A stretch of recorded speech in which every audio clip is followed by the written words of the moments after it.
your drink. You seated yourselves and called for a stein of the finest mead. Your partner, Rani, is in a particularly good mood. Quaffing the bar's spirits buoyed your spirits. When things are lively, Rani will recount a certain tale. You were an adventurer, just starting out, and didn't know right from left. It was then that you first met.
"Shall I open that door for you?"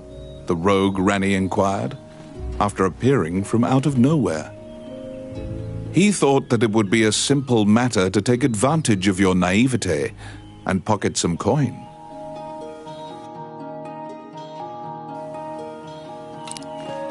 It's my turn. Done.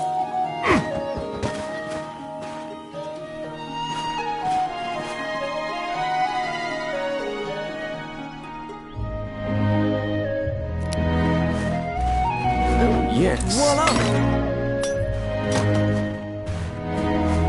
They're here.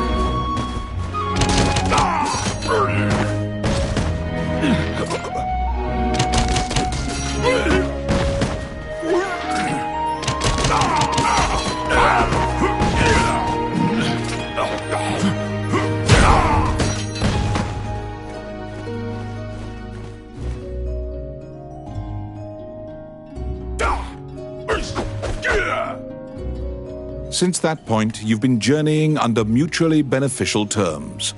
You handle combat, and Rani handles locks.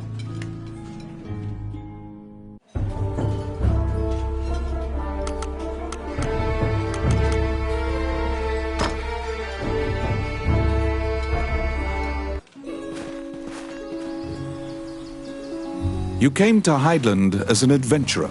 Like many of your fellows, you strove to challenge the dangerous labyrinths here. The labyrinths were every bit as perilous as you'd heard. Most were lucky to even have their bones exit the ruins. You don't currently belong to the guild. I recommend registering. You can get jobs there and learn skills.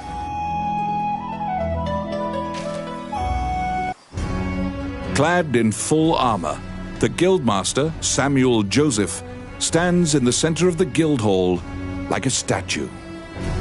You request to join the guild. Samuel issues you a test of skill. What will you do? Your test is to help a warrior named Roland. Samuel says that you can find him in the ancient temple ruins.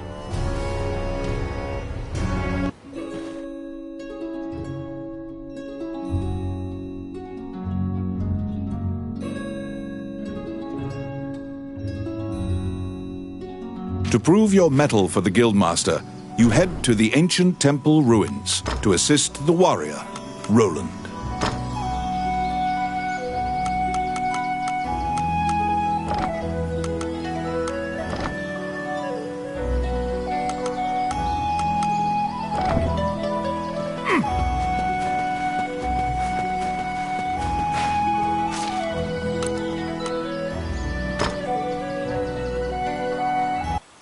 A magic gate was recently found in the ruins on the outskirts of town.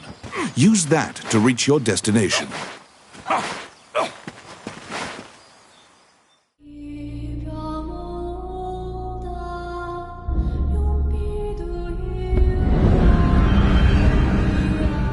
Many things lie within the ruins of the old Elysian temple. Some quiescent, some far less so. An ancient dragon, spoken of in myths, is said to have destroyed the Elysian civilization in one night. You liberated a fairy that was trapped in a cage. It's my turn. Done! They're here!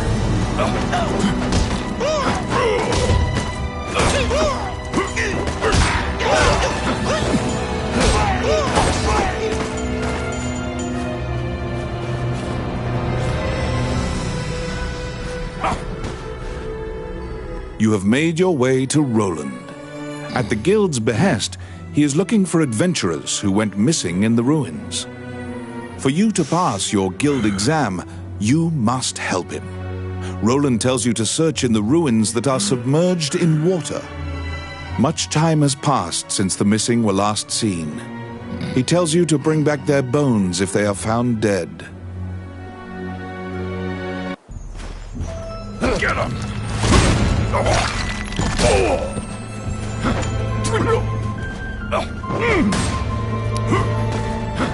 I got it. Oh, yeah. It's so simple.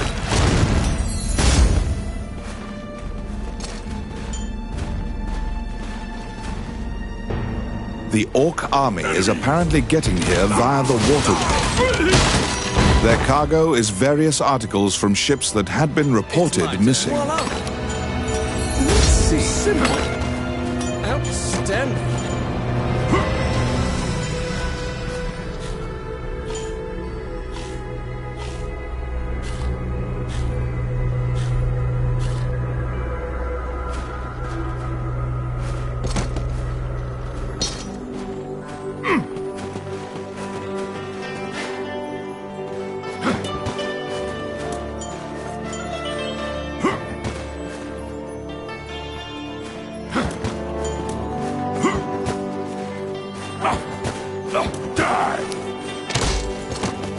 It's my turn. Voila!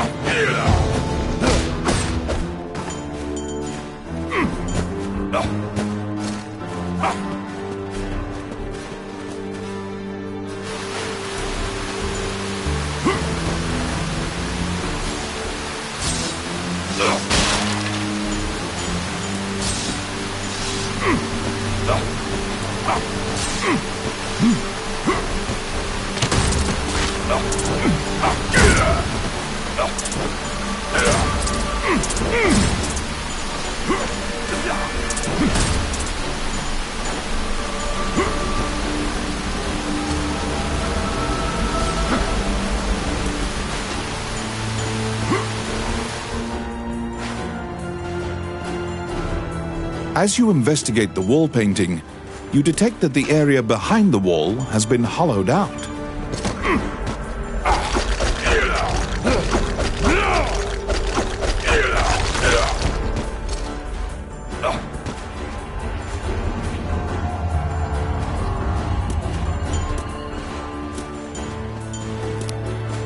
Let's see. Oh, yeah.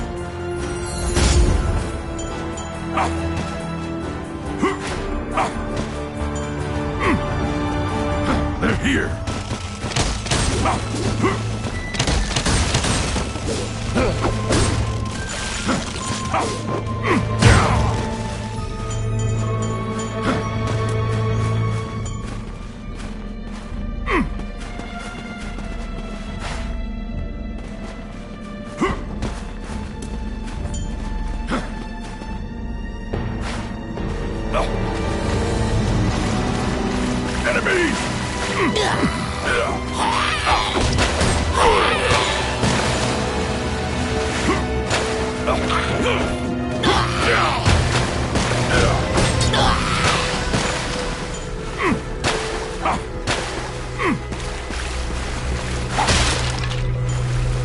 Get him!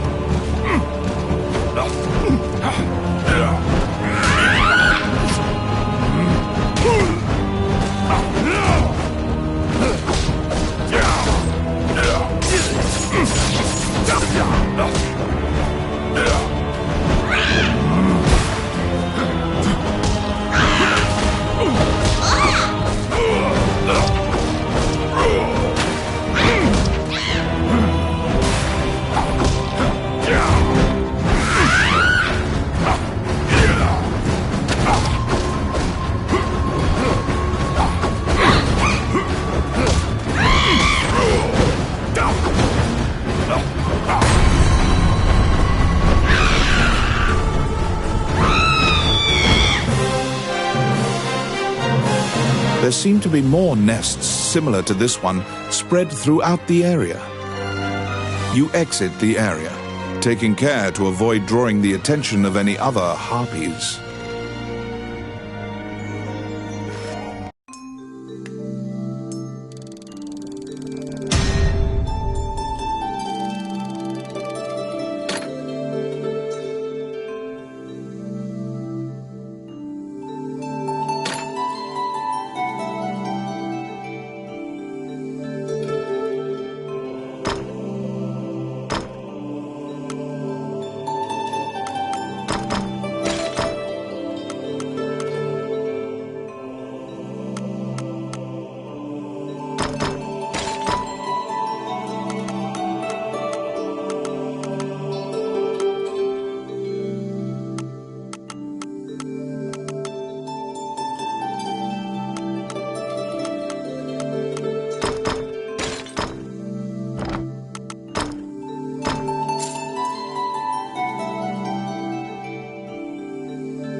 You have fulfilled the request. Report your work to the Guildmaster.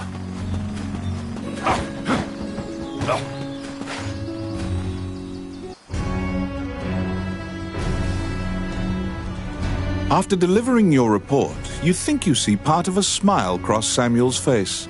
You are now registered with the Guild. You may now get cooperation from Guild members. They may participate in your party and help you in completing quests. The Adventurers Guild has a backlog of quests because many adventurers are occupied with the Dragon's Crown rumors. The king and his retinue left to find the Dragon's Crown and are missing. The existence of this crown that supposedly controls dragons is disputed, but the king was obsessed with finding it. Samuel hurriedly assigns you a new task.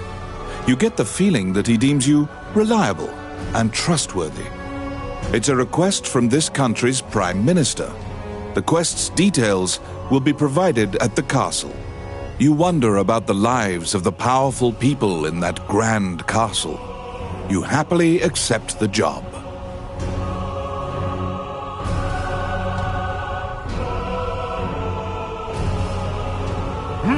You're back. You have a request.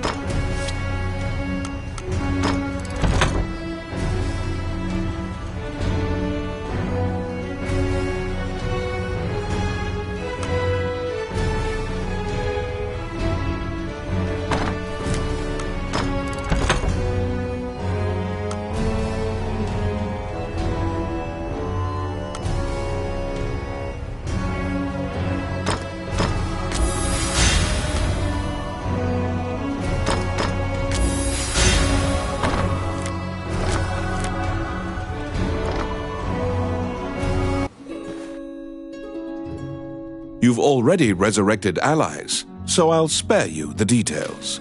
I want you to save as many fallen souls as possible. You accepted a new request from the Guild. You must go to the castle for further details.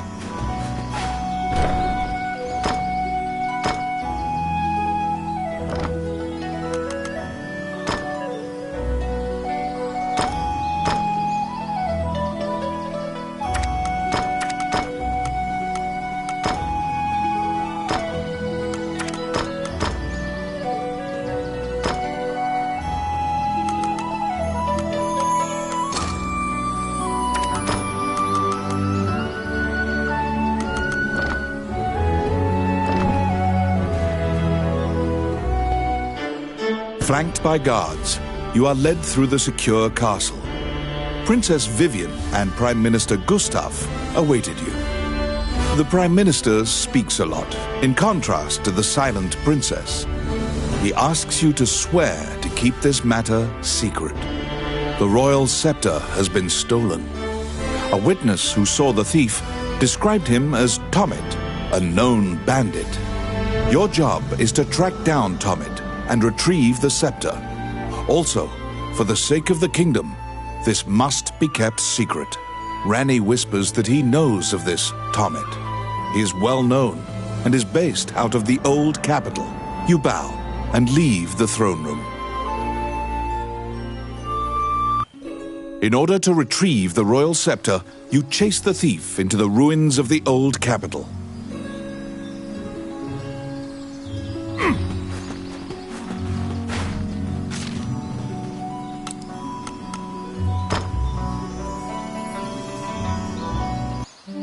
Wandering One, how can I help you? You stand before the goddess statues, Jula, Althena, and Vernus. These statues have all crumbled. Texts say the goddesses sacrificed themselves to defeat a dragon, which caused their likenesses to degrade as well. Althena, the one in the center, is the goddess of compassion, battle, and odyssey, making her popular with adventurers. If your party falls during your adventure, a prayer to Althena and a tithing of your money will resurrect the party. If you are repeatedly depending on her grace, the amount you must offer for her services will continually increase.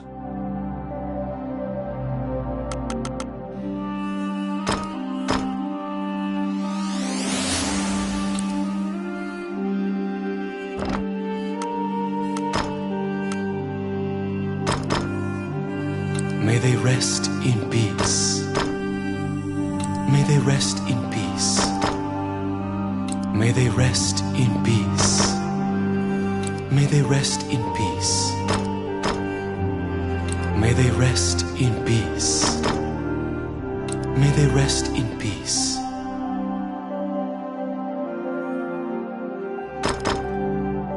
May they rest in peace. May they rest in peace.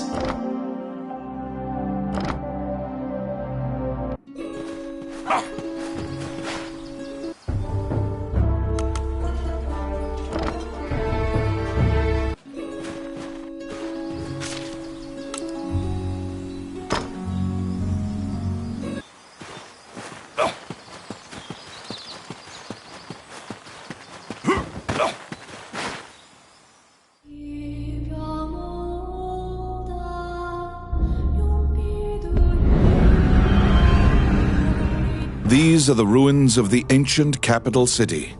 It was destroyed following an invasion from the Northern Empire. Now it is a dangerous place, full of dragons and wyverns.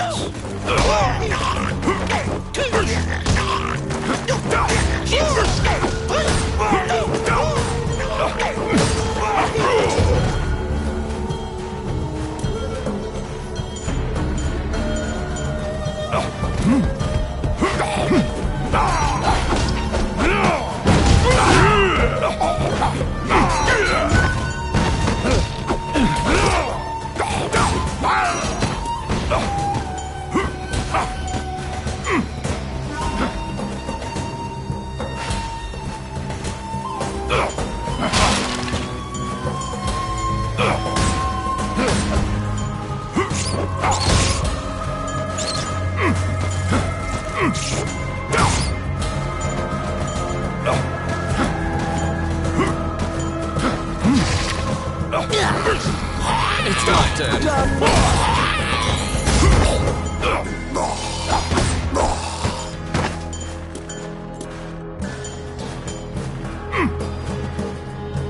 You find the bandit Tomit in a hideout amid the ruins, just as Ranni told you. It is said that whatever this man desires, by thievery he can acquire. Ranni asks, "Are you Tomit, the bandit legend?" Beaming, he displays his spoils and tells the tale behind each item. When you ask about the scepter, he says, that was indeed I. And goes on to boast exactly how he got into the castle. When you inquire further about the scepter, he deduces your true intentions and darts away. Pursue the thief, apprehend him, and reclaim the scepter.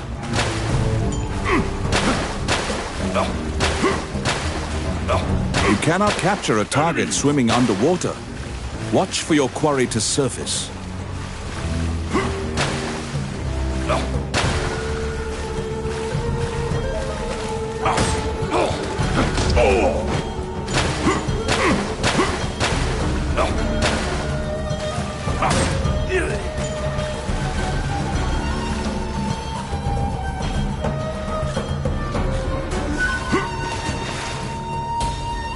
Get him!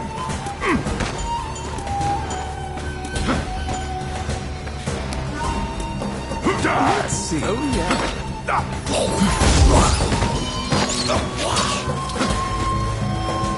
I got it.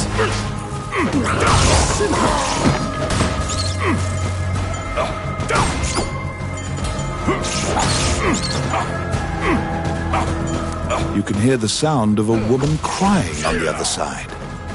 The wall here seems thin enough to break through.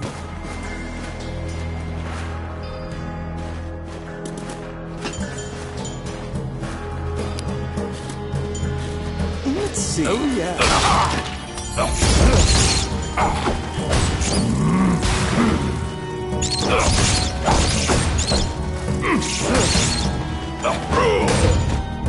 Oh, I can do that.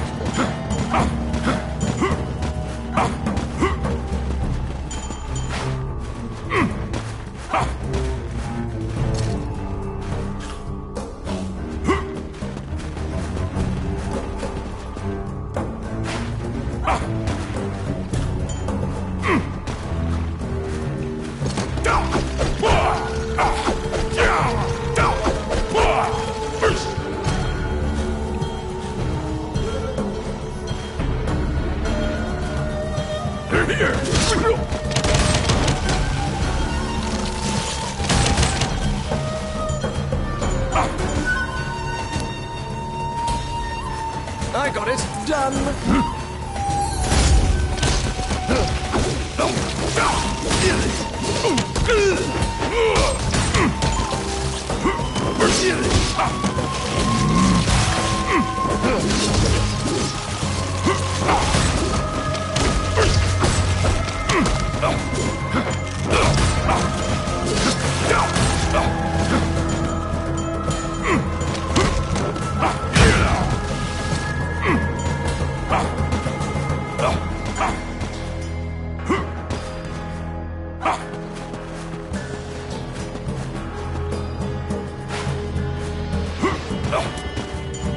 They're here.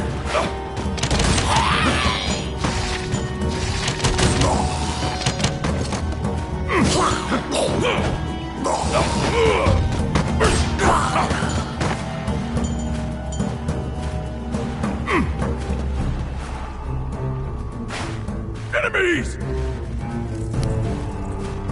It's my turn.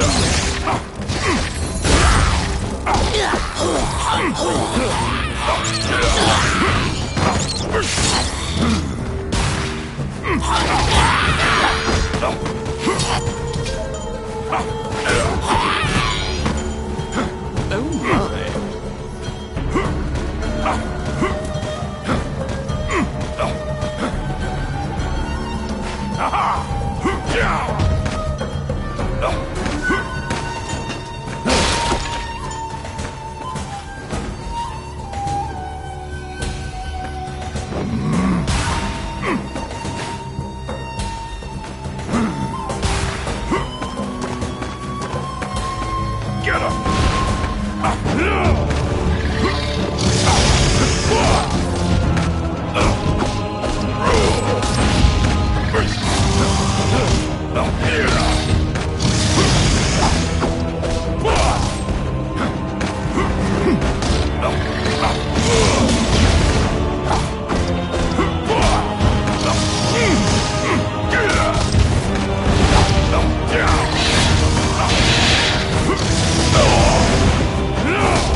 pin down Tomit, who is so stunned that he's actually been caught that he cannot move.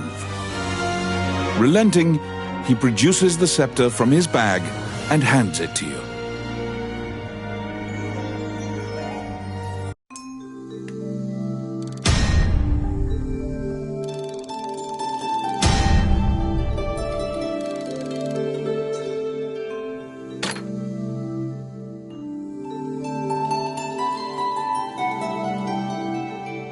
You have reclaimed the royal scepter, stolen from the treasure room of the castle.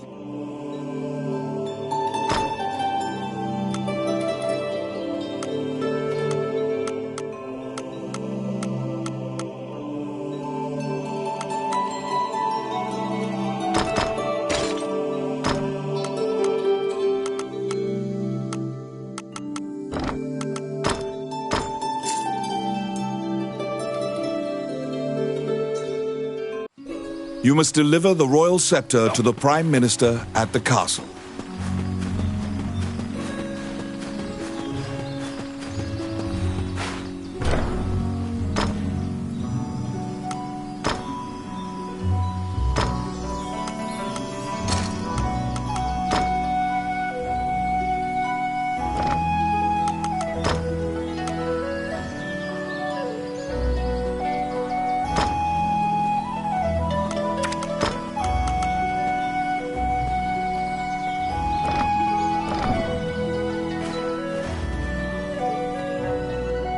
Once again, you are led to the throne room under guard. This time, a man stands there with a presumptuous grin. The man tells you to hand over the scepter. You tell him that you don't know what he's talking about. The man's mouth transforms into a twisted grin, and he signals his guards. They inch closer, swords at the ready. What? You fall into a fighting stance. As soon as you steel yourself for battle, the Prime Minister and the Princess burst in. The Prime Minister orders the guards near you to stand down. The man twirls his cape and leaves, as if nothing happened. You sigh, relieved that you didn't have to shed blood in the castle to resolve the problem. The Prime Minister tells you that man was Count Dean, the younger brother of the king. He's trying to usurp the throne. The scepter indicates the throne's heir. The Prime Minister says Dean had Tomit steal it to deny the princess the throne. The Prime Minister takes the scepter and narrows his eyes in satisfaction. He pays you for completing the request.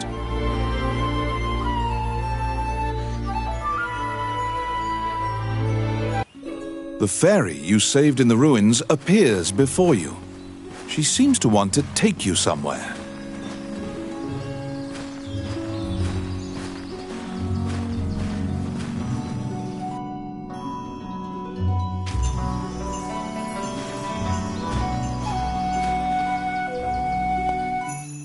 The fairy leads you into an old ivy-covered tower. You find yourself in a cluttered room that seems to be a laboratory. Judging by the stratification of dust, much time has passed since anyone last entered this room. Letters amidst the shambles indicate that a magician named Lucain lives here. You find a message he penned on the desk. Lucain wrote that he was off to see a magician friend named Wallace in the underground labyrinth. The fairy uses various interpretive gestures to indicate that she wants you to find him. You accept her job request.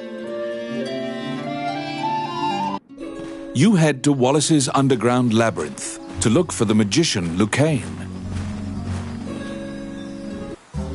Welcome to my shop. What would you like?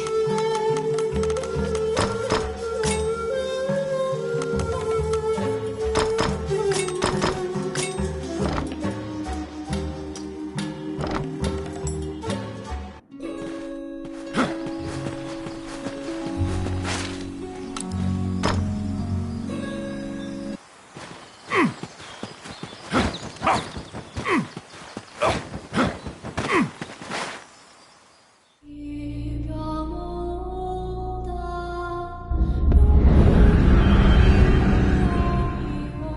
This underground labyrinth is said to have been made in a single night with powerful magic. It is a dangerous place, replete with traps. It bars entry to all who would dare.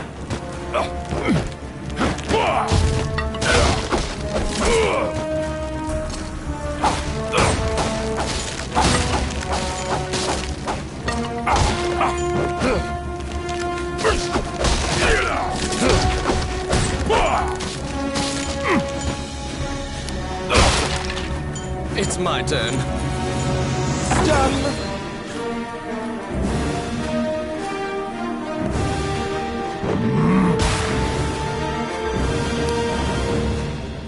Yes. The trap was sprung, and the door magically closed fast. Slime creatures are weak against fire. The torch on the wall could be used to great effect.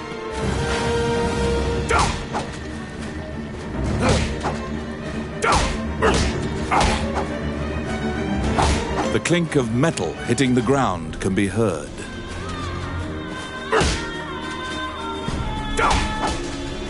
You obtain a magic key to open the door.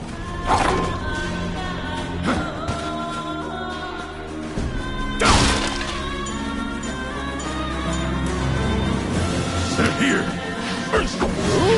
I got it.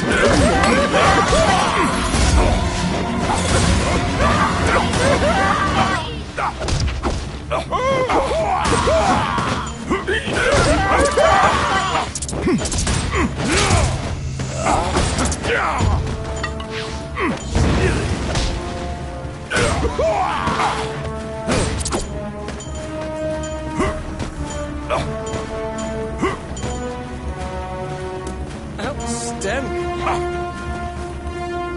Out of the blue, a mouse darts out and leaps onto your palm.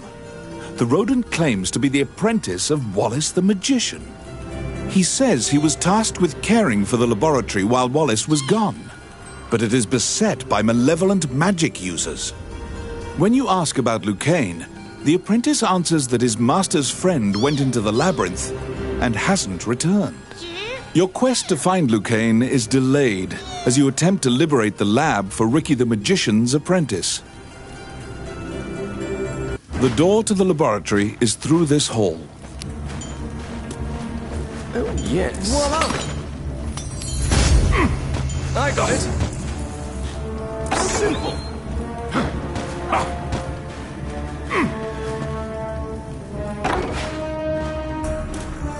Get him!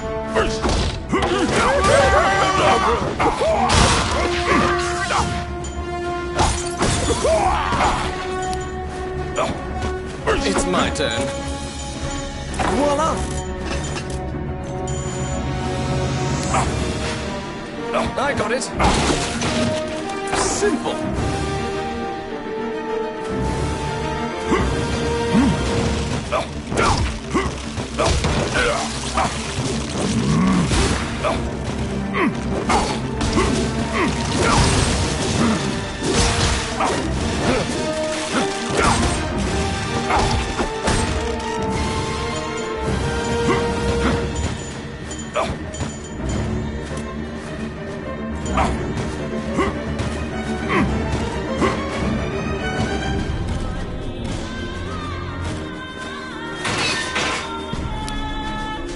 It's my turn.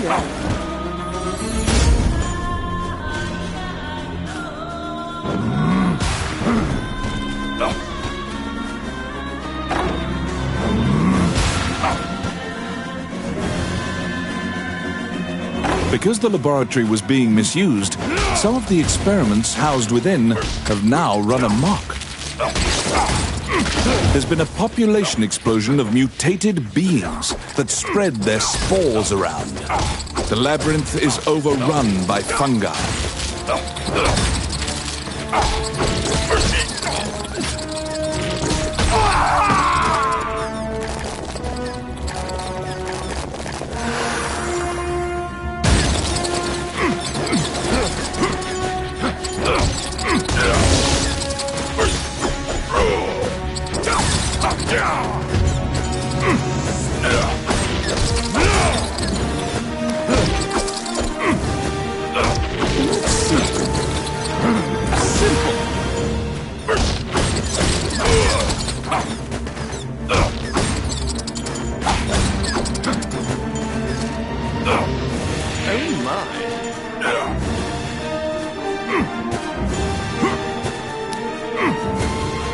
It's my turn.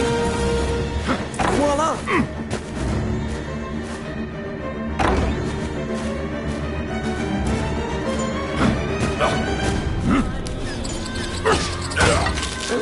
Simple.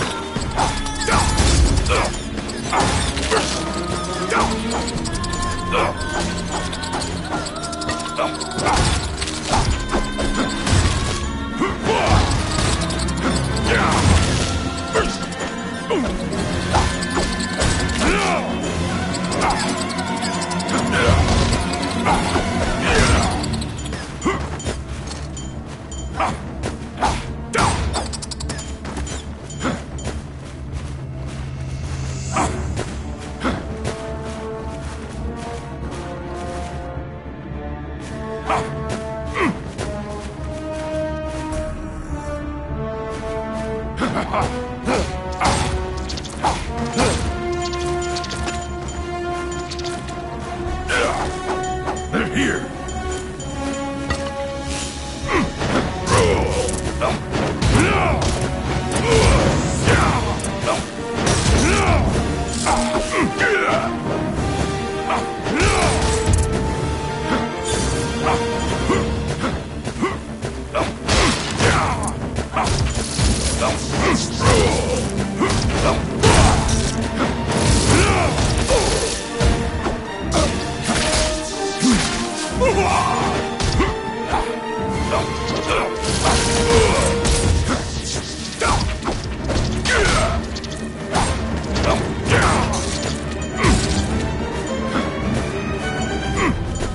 Enemies!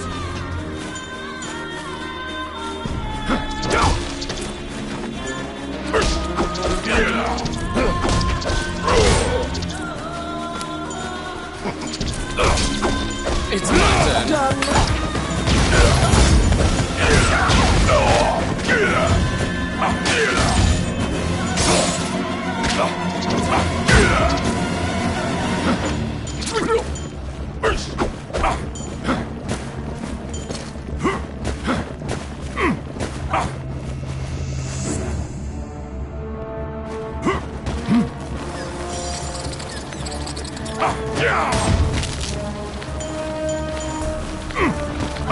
Get him!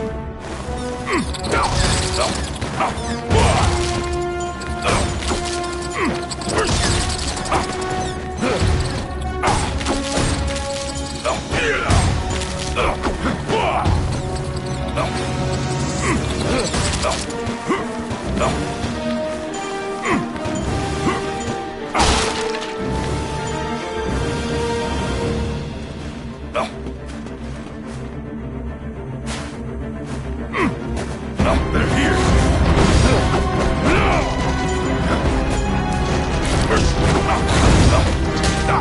Destroy the cocoons before they hatch, or they'll keep coming.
Found some bones that seem to belong to Nain in the depths of the labyrinth.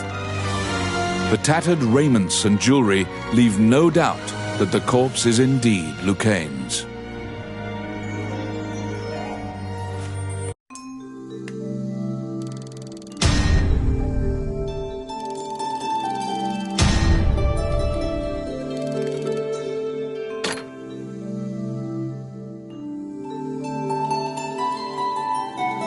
You bring back the bones of the magician Lucaine.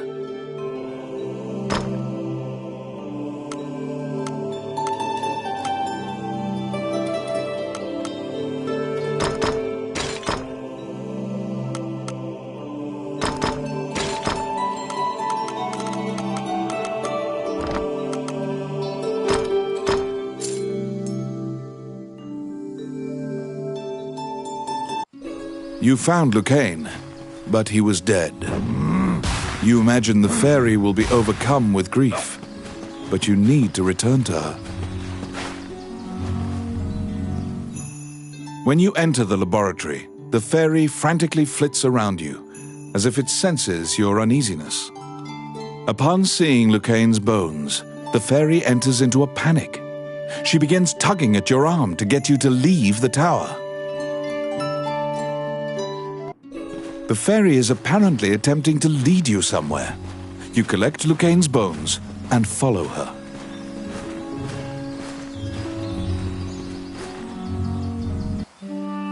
As you enter, a kindly voice echoes from the back.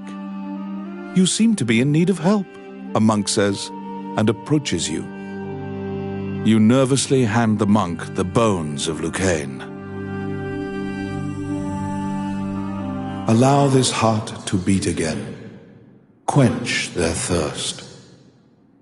Lead the wandering soul back. Reverse death. And awaken them. The prayer reaches the goddess, and the pile of bones is once again given flesh. Lucaine, shocked to find himself alive, thanks you profusely. He tells you to visit him at his laboratory and leaves. The resurrected magician has returned to the old tower in town. You decide to see him to ask more details. Wandering one, how can I help you? May they rest in peace. May they rest in peace.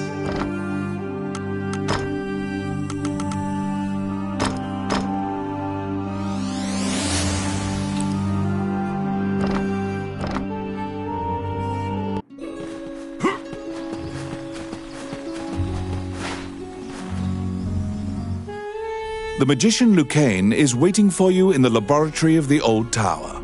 It seems that dying had an adverse effect on his short-term memory. Lucaine can't remember why he went to meet Wallace. Lucaine is researching magic called runes, which are closely tied to spirits and fairies. Lucaine introduces his fairy friend to you. Her name is Tiki. She left the fairy forest due to her strong curiosity. He thanks you again for saving him and allowing him to enjoy life's rich pageant. He displays his magic trinkets. Lucaine says he'd be happy to sell you these items at a fraction of the normal price and answer any questions you have. What will you ask? The magician Wallace was an old friend of Lucaine's. He was known as a great magician. He sealed that group, or myopia of Cyclopes, in a labyrinth and saved the land. He also mentored young magicians in his tower. He was also the king's trusted advisor. And Lucaine trails off. It seems that Lucaine's memory has failed him again. Before you realize it, Tiki is following you around. She seems to have taken a liking to you. She will accompany you on your adventures henceforth. Fairies are known to be adept at finding hidden things.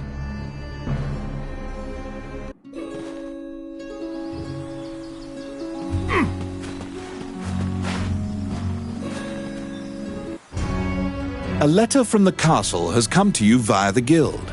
It simply says to report to the castle in all haste. You're back. You have a request.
You assume that the letter was sent by the Prime Minister.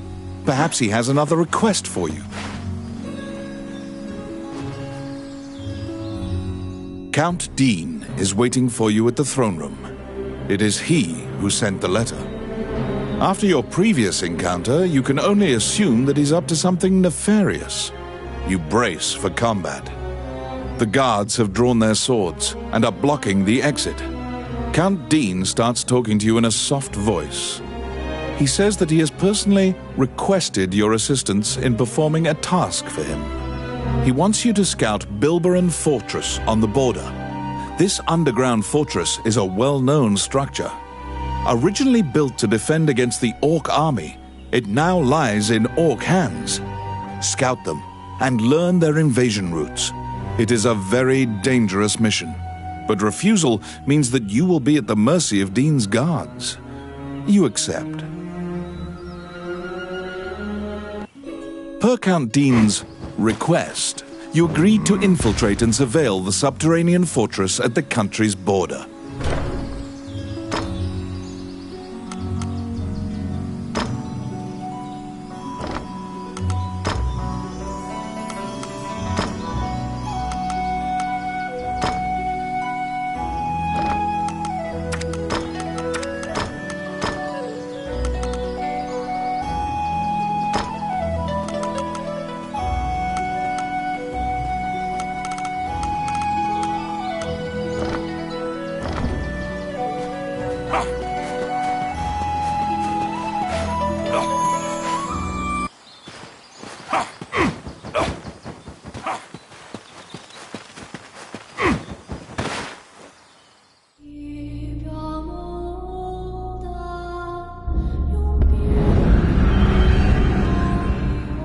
The Orc army presently controls Bilberon, the underground fortress built into the canyon. The King's army has been mounting a fierce offensive to try and reclaim the fortress.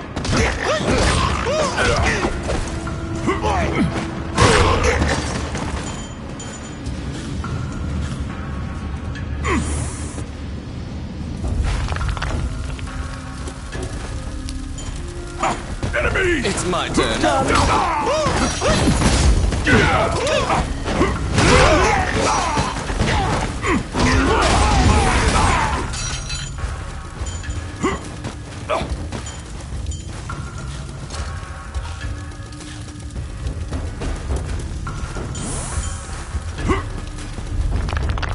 You step into the enemy kitchen.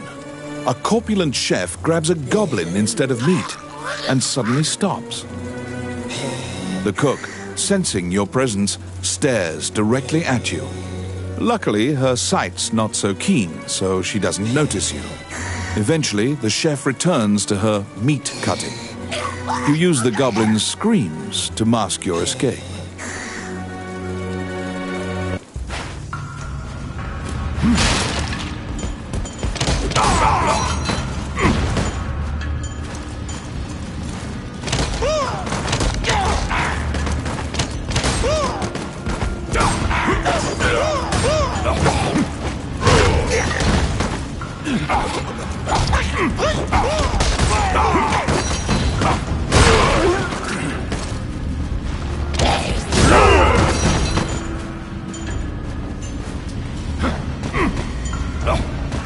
Enemies!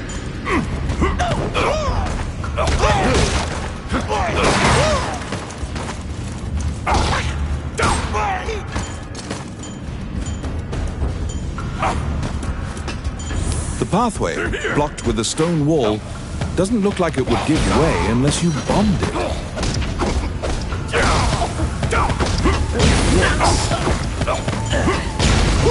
It's my turn.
Let's see.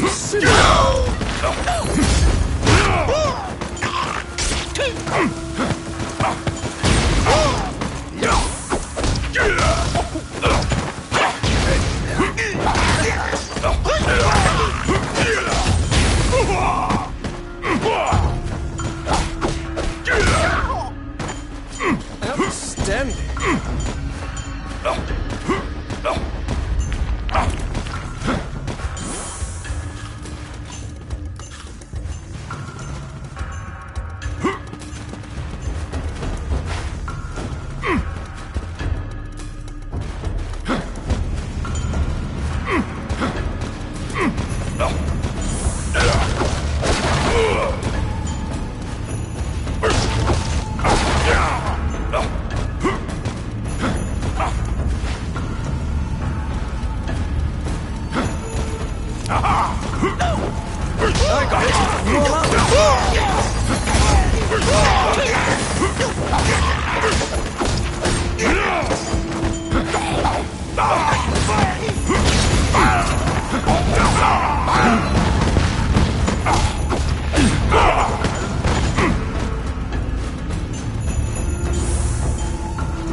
It's my turn. Simple.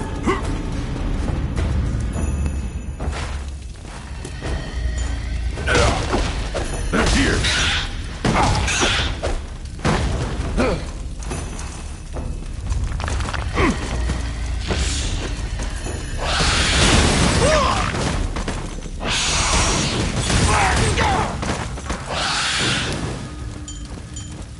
I got it. Done.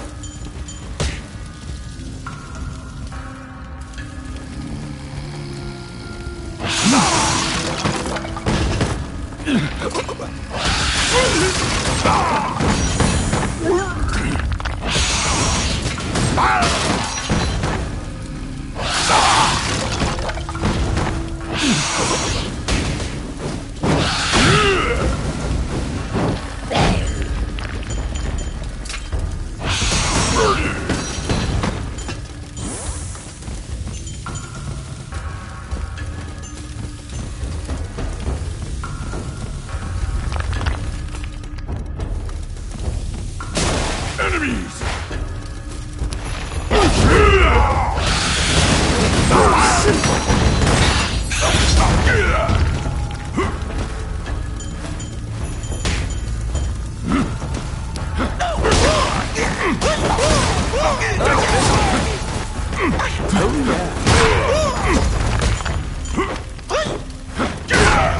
Enemies!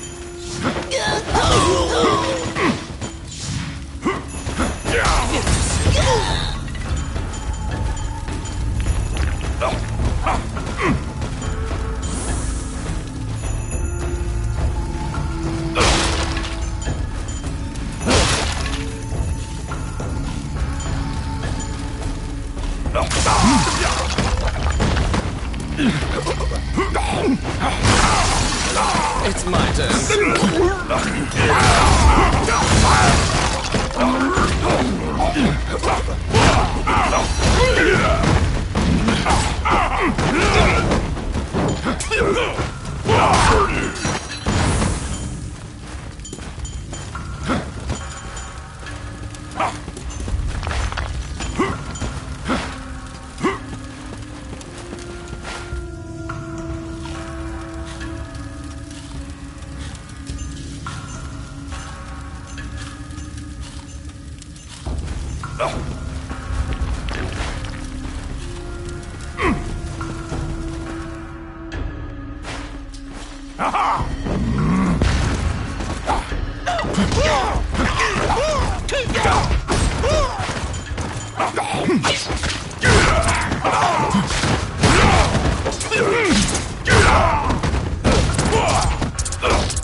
At the bottom of the stairs is an area connected to the sewers. This seems your most likely escape route.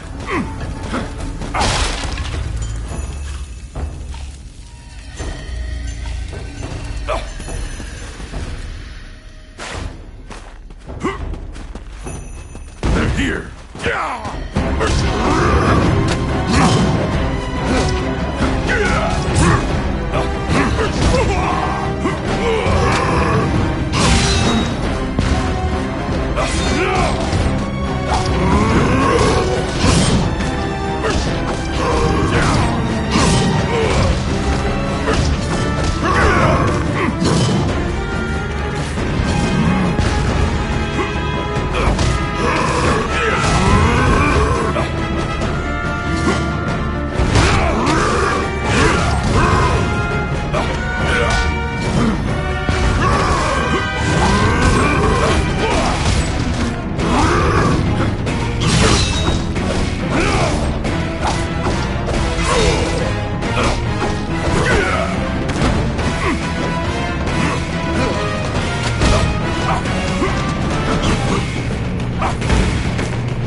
After defeating the Minotaur, you move through the sewer's filth.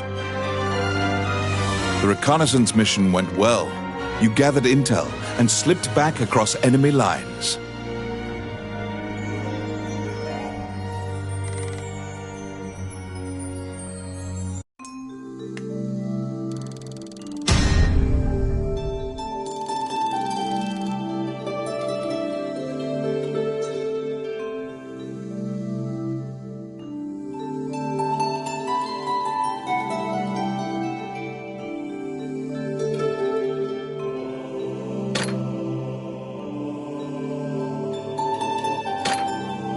Among the treasures you claimed is the great sword of the hero Javelin.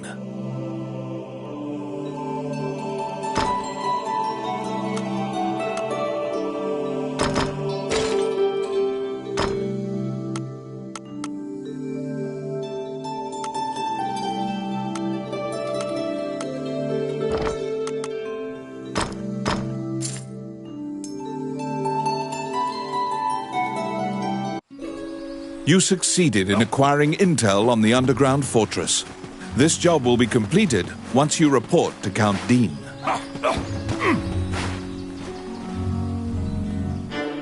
You report everything you learned to Count Dean. Unfortunately, you also mention the hero's legendary sword. Naturally, he demands the great sword, but at least he's in a good mood now. He thought you'd just flee, but you didn't.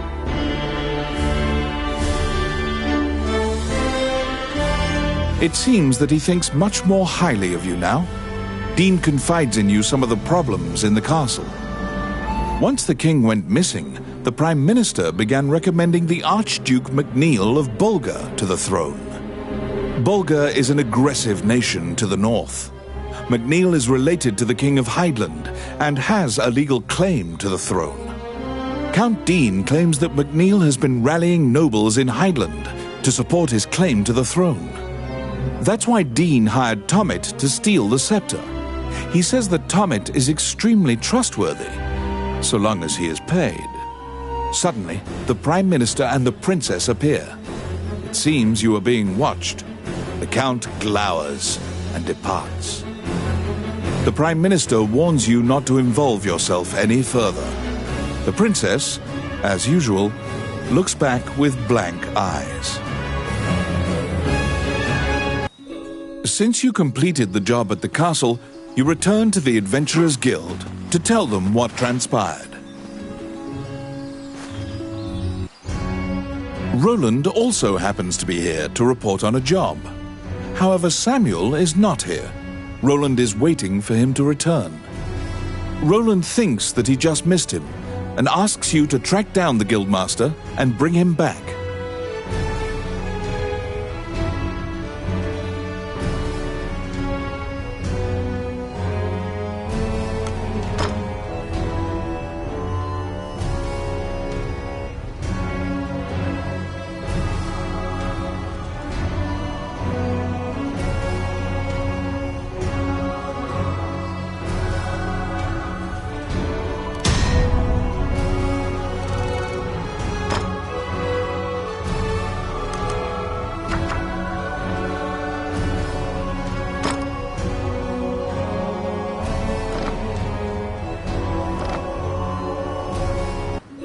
You look for Samuel, the Guildmaster.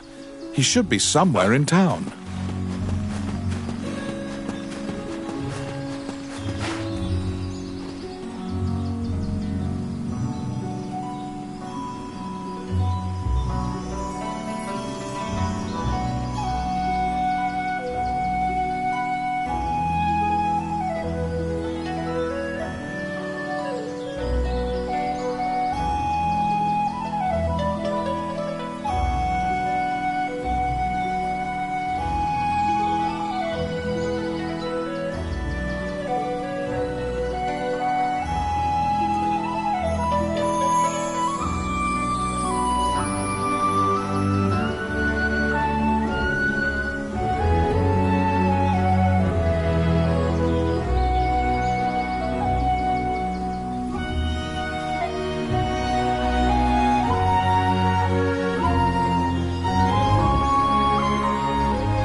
wandering one. How can I help you? A giant man in armor finishes his prayers and turns around. His pensive expression quickly turns fierce as he sees you. He tells you that he was praying because he has sent many friends to look for the king, but they haven't found the slightest clue. When you ask to help, Samuel just nods and hands you a request form. It's the same request the temple gave you. In a remote region, marriageable girls are disappearing one by one. The catacombs are believed to be linked somehow.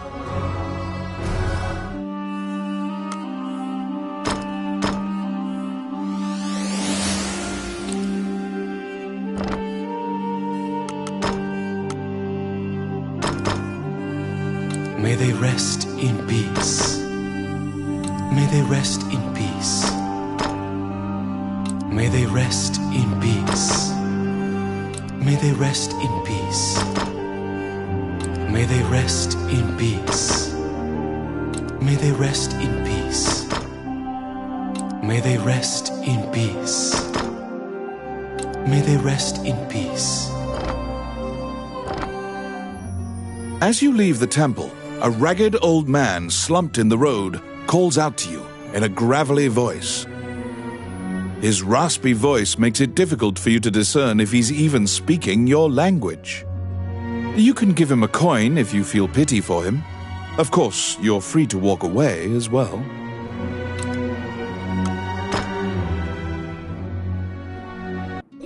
To solve the mystery of the disappearances, you head to the catacombs, where the villagers fear to tread.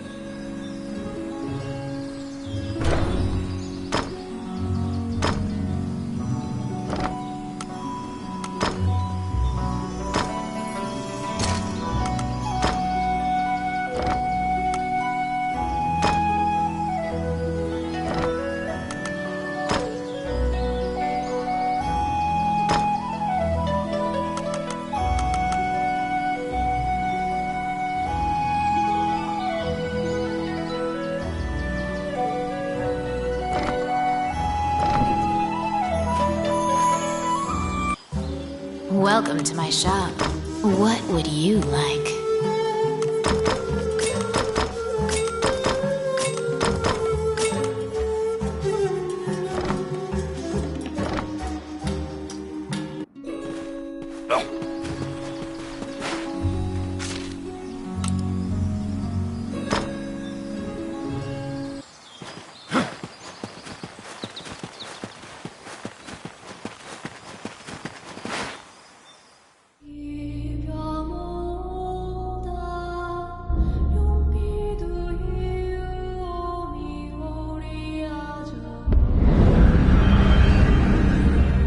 In the catacombs, stark white bones are strewn about the ground as far as the eye can see. The sheer number of the deceased is the only indication left of this area's former prosperity.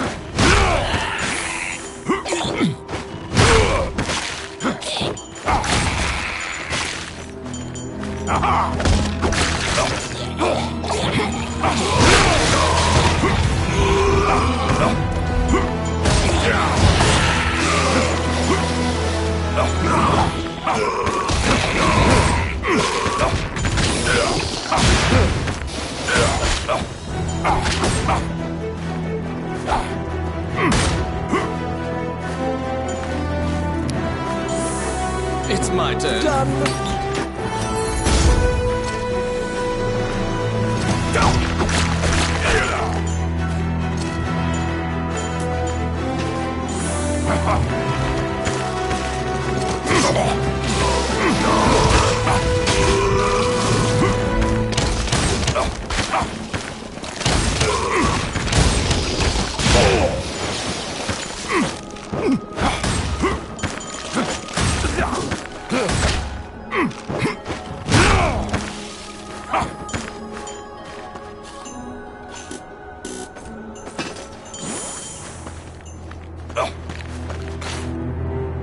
A strange knight stumbles out of the darkness towards you.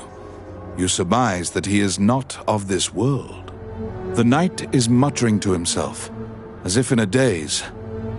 If I end my own life, they can no longer sacrifice me. When you move closer, the knight extends his hand. He's holding a scroll. When you accept it, the knight disappears. The path ahead of you is connected to the ruins of the castle colloquially called the Castle of the Dead. In olden times, whenever a girl disappeared, the locals would say she'd been called to the Castle of the Dead.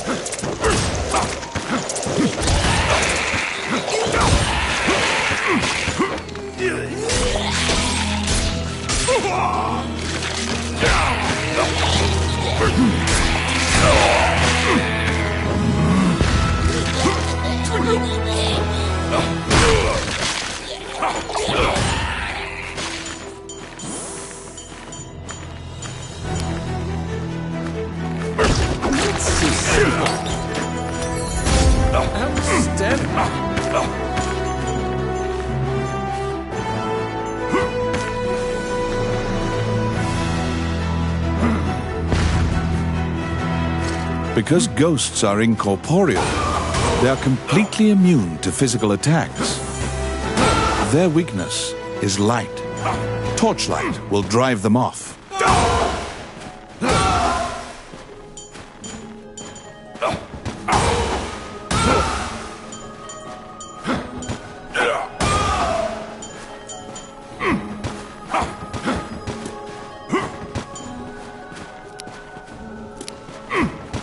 It's my turn.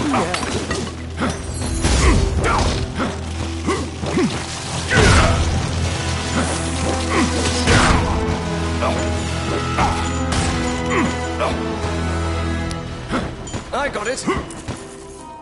Voila!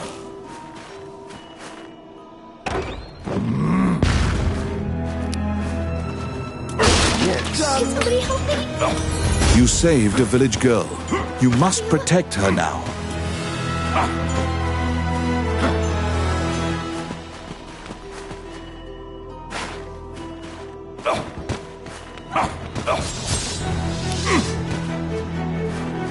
I got it. Voila!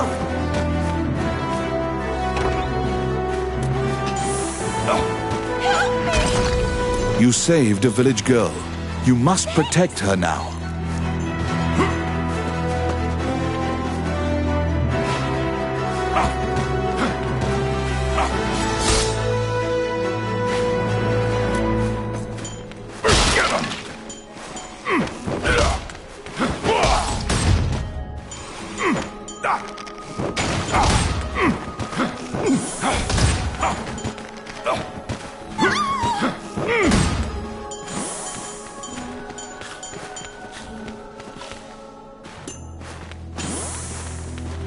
Enemies! Oh, yes.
Yes. Oh, yeah.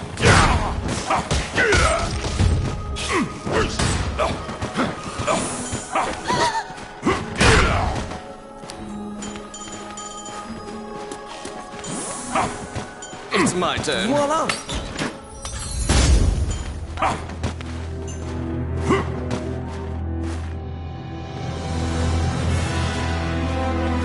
The vampire smirks and flies away. You saved a village girl. You must protect her now.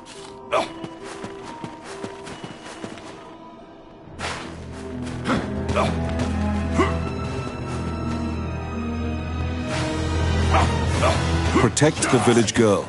If she's bitten by the others, she will become a vampire as well.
The kidnapped girls had been turned. They are now vampires, attacking other people. You utter a silent prayer, hoping that you have slain the last vampire, and leave the ruins.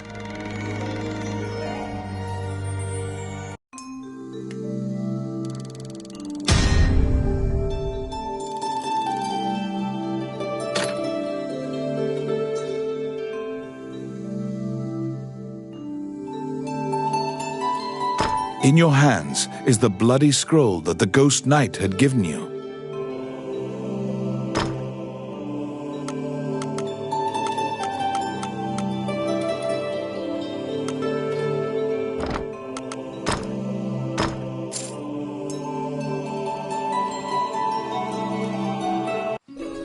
You have unraveled the mystery of the village girls' disappearances. Obtain your reward at the guild.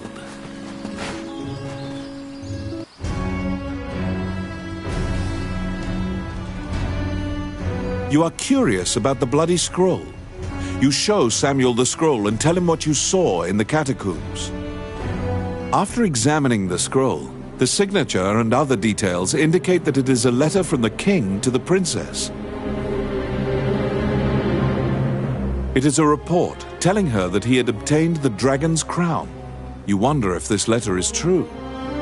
You can't deny that the ghost was clad in mail that was eerily similar to the king's armor. So perhaps this is true. The king's death will profoundly affect the kingdom and neighboring lands. Samuel orders you to report it to the castle. You're back.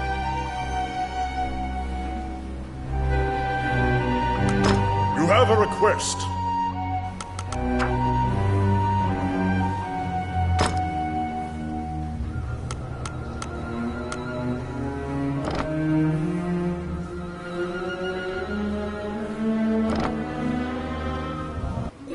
Stop!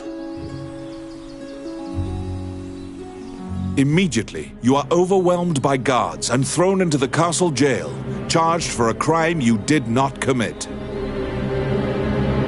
This is a common fate for people who hold a royal secret. You are being removed from the drama at the castle.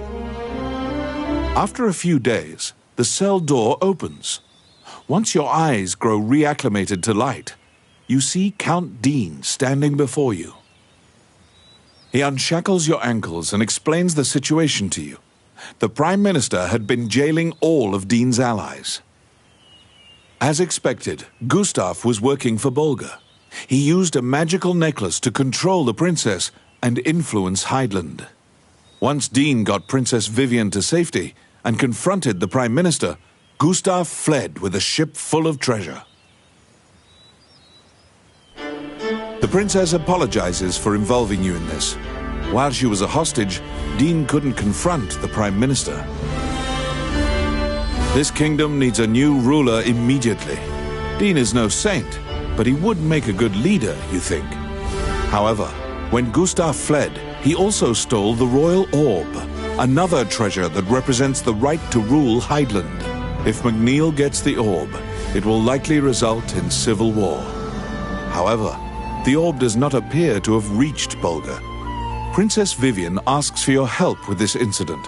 You immediately agree and begin searching for the orb. Gustav's ship chose a pirate route, likely to elude captors. Perhaps his artifice was his undoing. You should investigate. To get the orb back, you travel to Ghost Ship Cove, a known pirate hideout.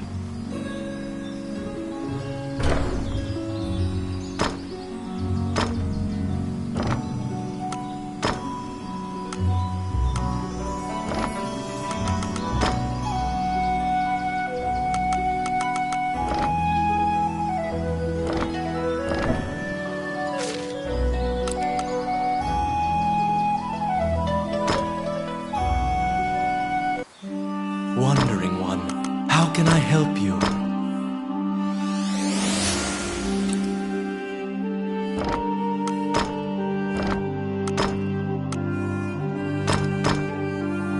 May they rest in peace.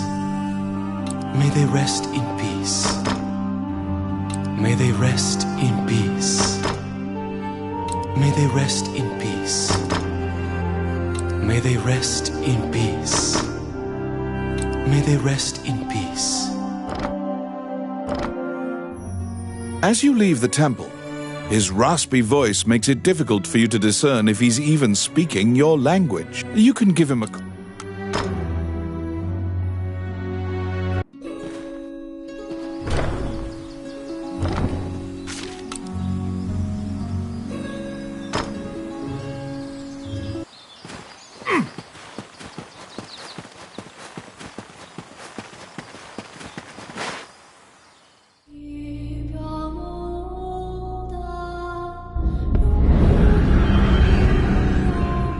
The inside of the cave connects to a fissure on the coastline.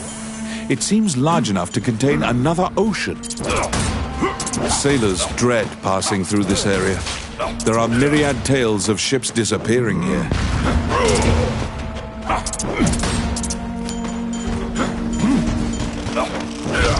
It's my turn.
A beautiful voice in the sea calls out to you.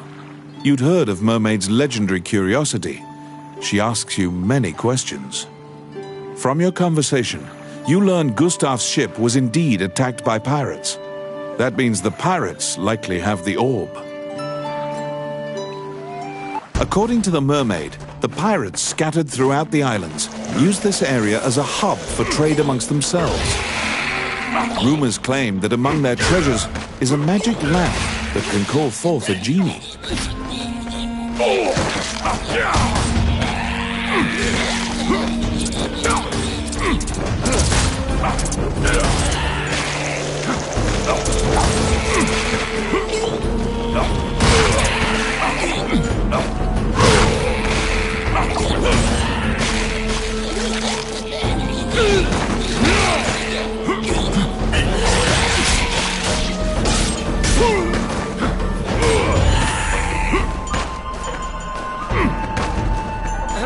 Stand up.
They were being duplicitous. It was all a ruse. The pirates were spying on you the entire time.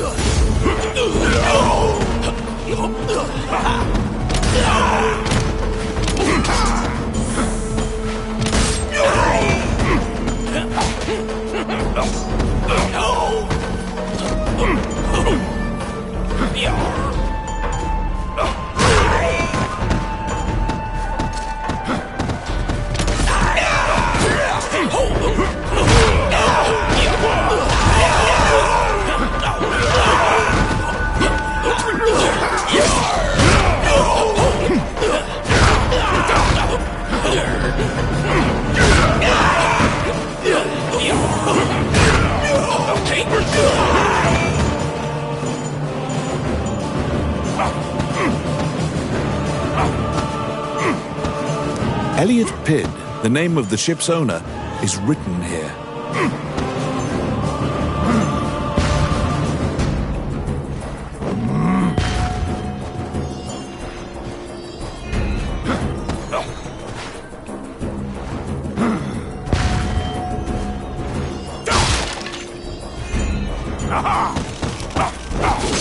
Let's see.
You've waltzed right into the pirates' den. They're coming to attack you.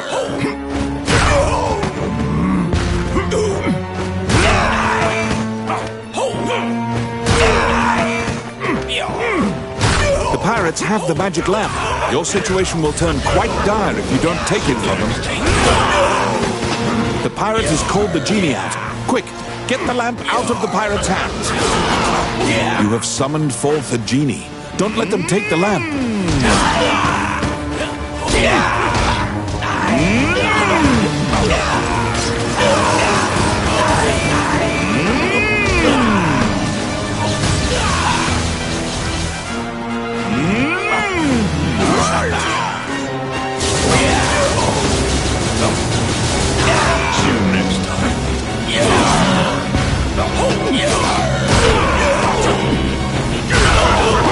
The pirate has called the genie out. Quick, get the lamp out of the pirate's hands.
The magic lamp granted a wish and flew off. You find the orb stolen by the Prime Minister among the treasure the pirates left behind.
You reclaim the stolen royal orb.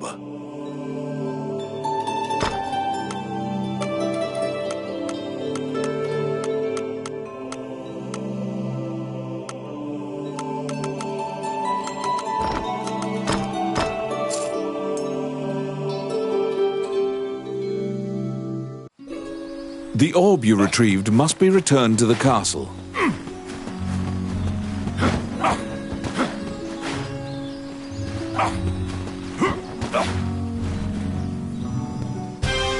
The princess and count can't contain their surprise. They'd already resigned themselves to the worst possible outcome.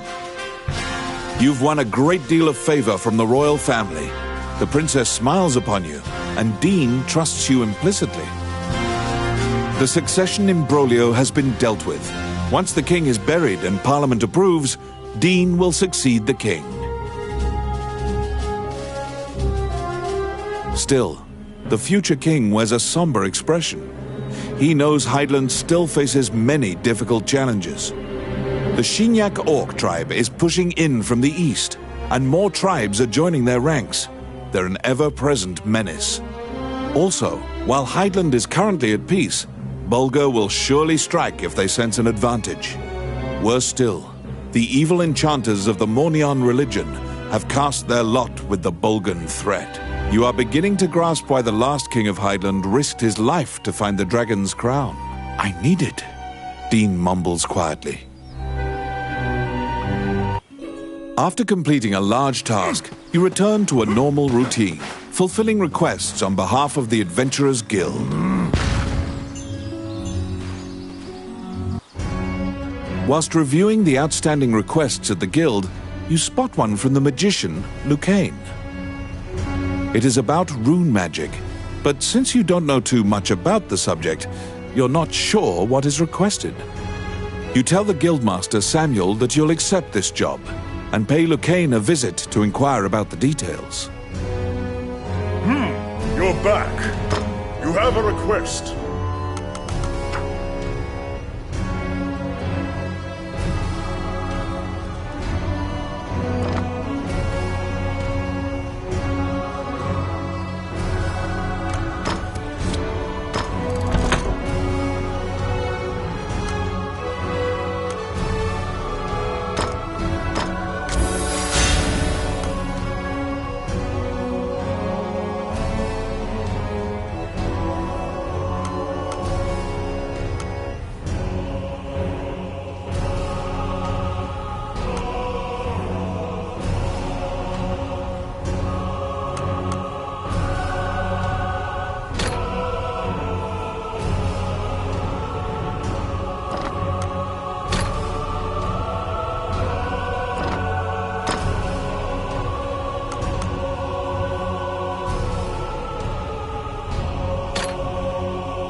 You entered Lucane's tower to ask about his request.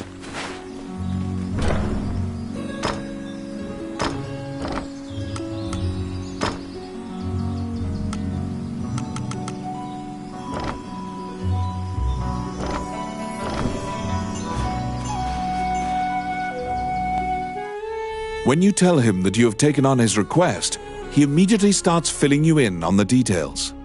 Certain Elysian ruins are highly regarded as a sacred area by monks. Unfortunately, monsters are desecrating these ruins. Monks were dispatched to purify the area, but the golems that used to protect the ruins have turned on the monks. Golems are controlled with rune magic. They asked Lucane to craft new golems with runes to pit against the old golems.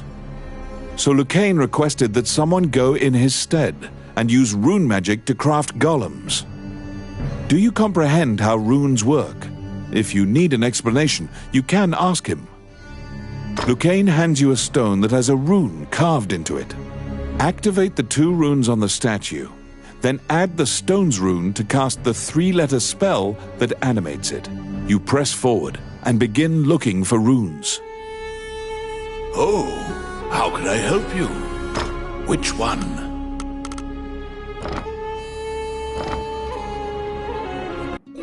You head to the ancient temple ruins at Lucane's behest. There, you need to animate statues using rune magic. Wandering One, how can I help you?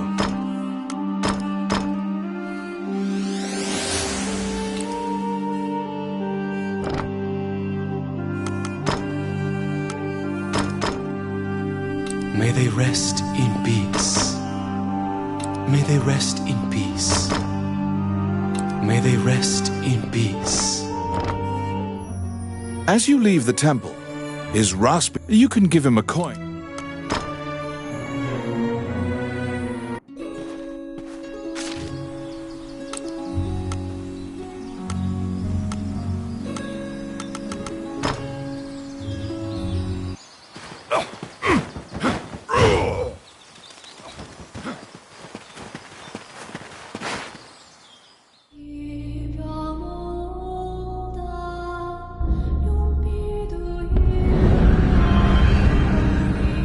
In the Age of the Gods, mankind built a giant tower in a sacred place in an attempt to reach the world of the gods. That arrogance angered the gods, and it is said that the entire city was leveled.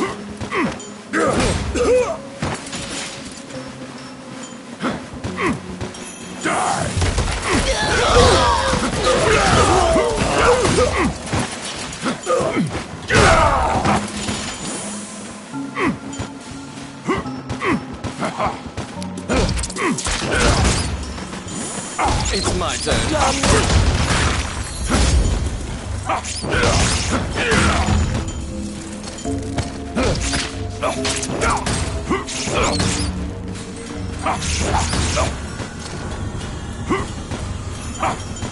Enemies!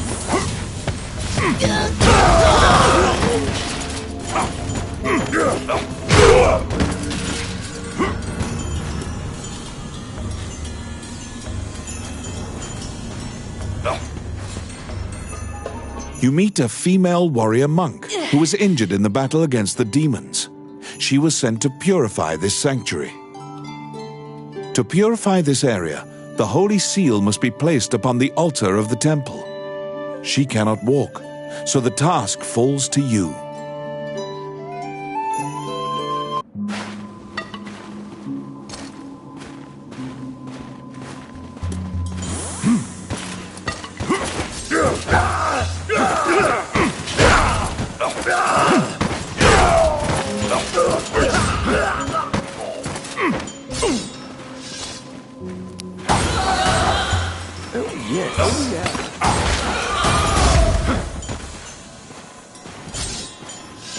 They're here!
I got it.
They're here.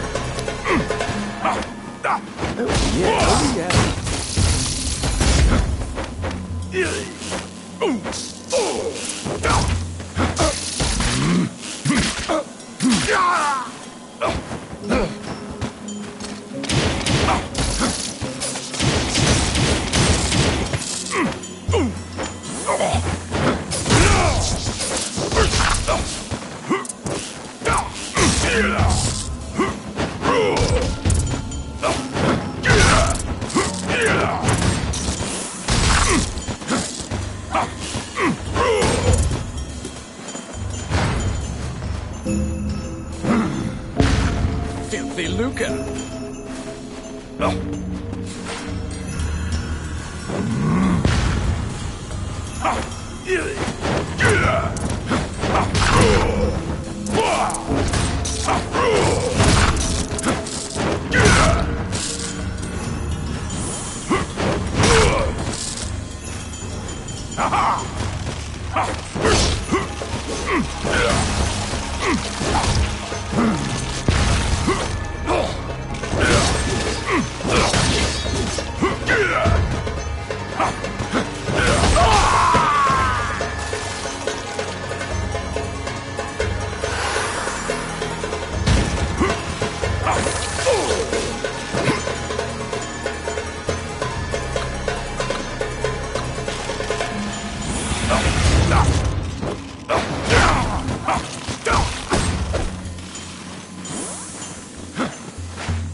Enemies!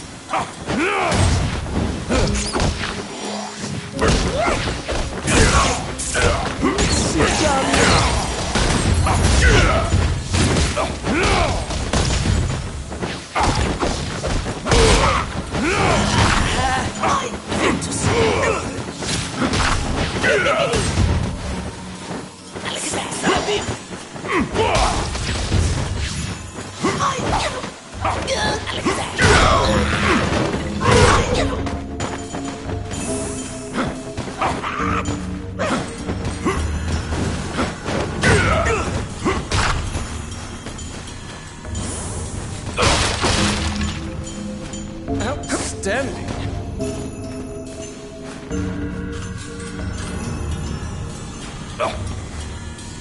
Do you still remember Lucane's lecture on rune activation? In order to defeat the golem blocking your path, you need to have a golem of your own. The demons notice the statue coming to life and have come to disrupt your world.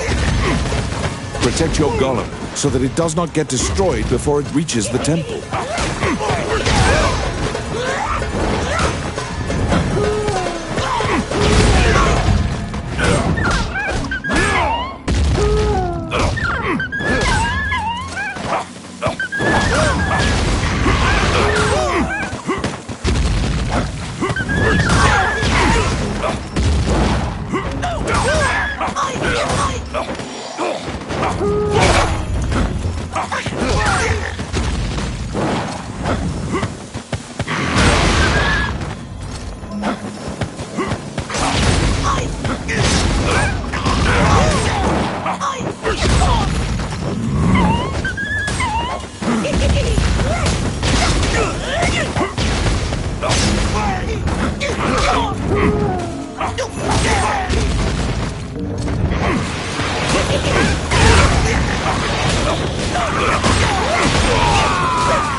A Maleficent stone tablet has been placed high upon the altar in the center of the temple.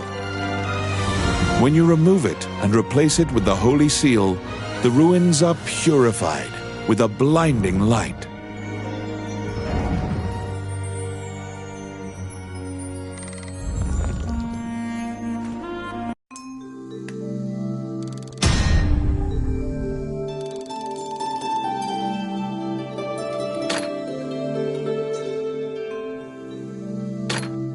You decide to take the evil-looking stone tablet back with you.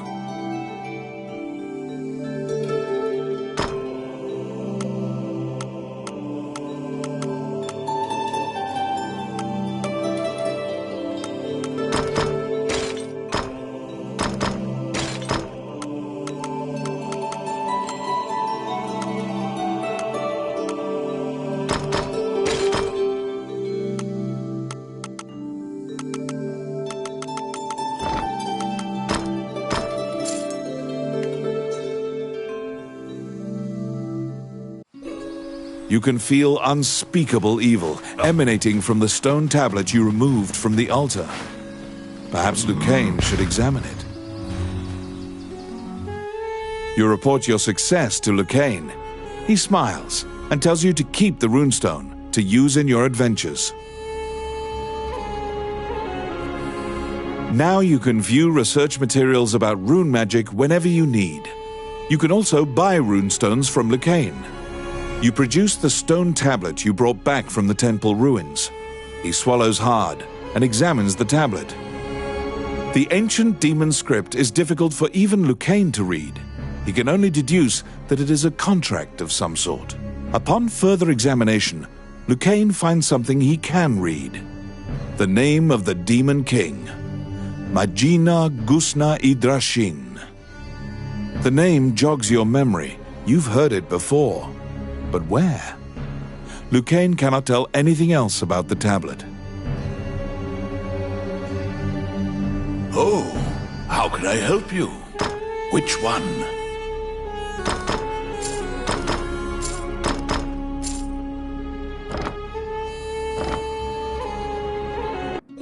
The name of the Demon King, Magino Gusna Idrashin. You're positive you've heard that name somewhere in town.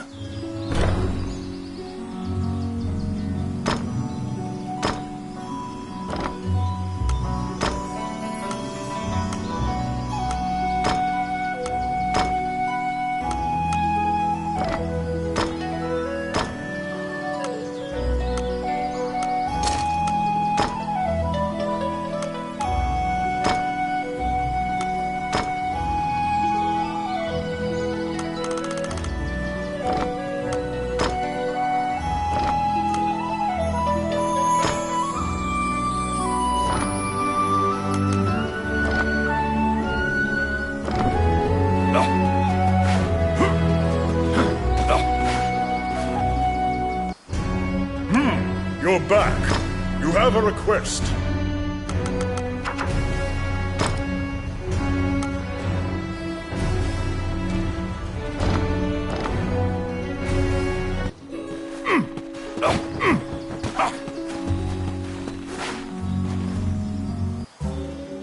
Welcome to my shop.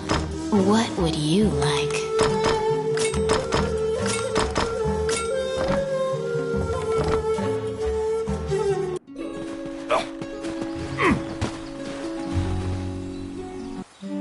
Wandering one, how can I help you?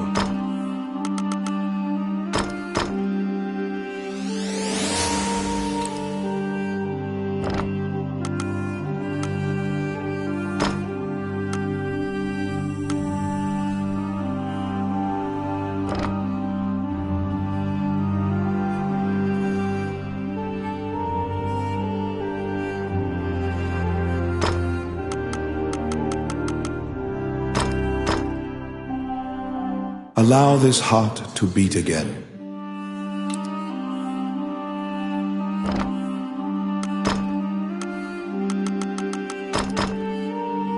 May they rest in peace. May they rest in peace. May they rest in peace. May they rest in peace.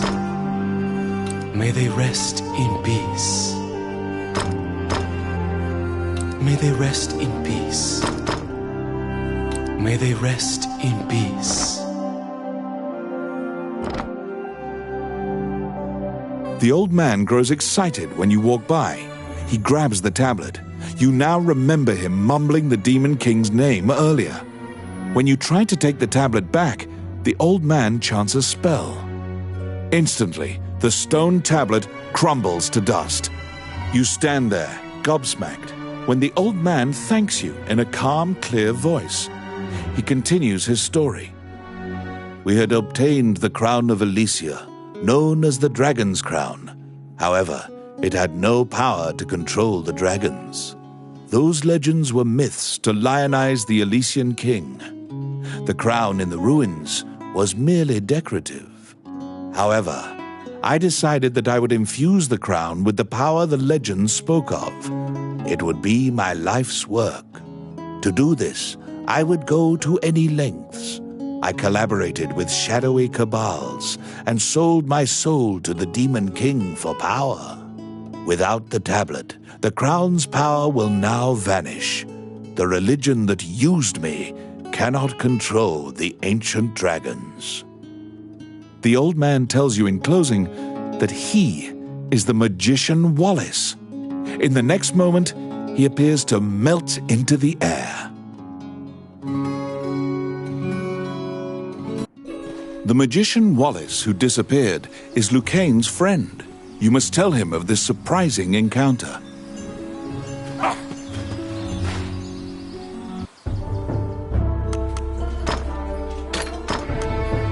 All right.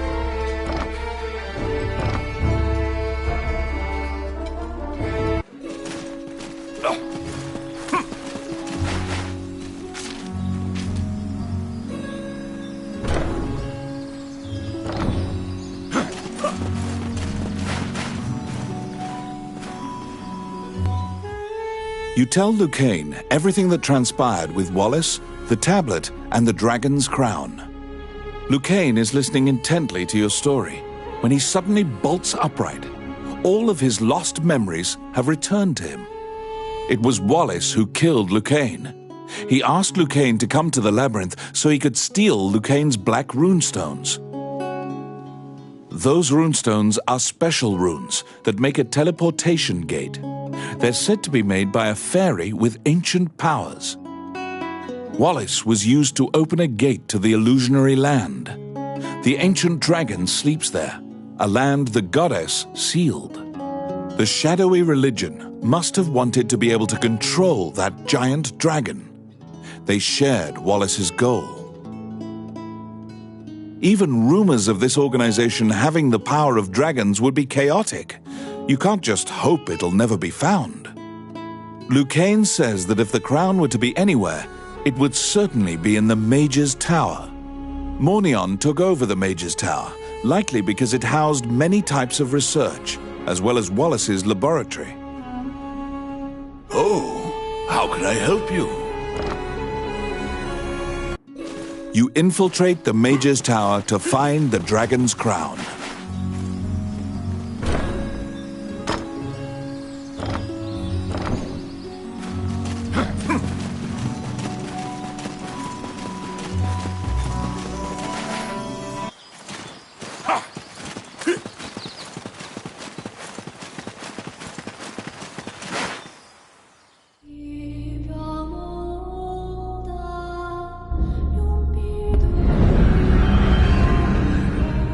The Mage's Tower, once greatly admired by magicians as a bastion of wisdom. It now embodies all the fears Hydeland has of being conquered by the rebel forces which conspire against it.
A half-naked woman is lying in a dark corner, bound by a chain.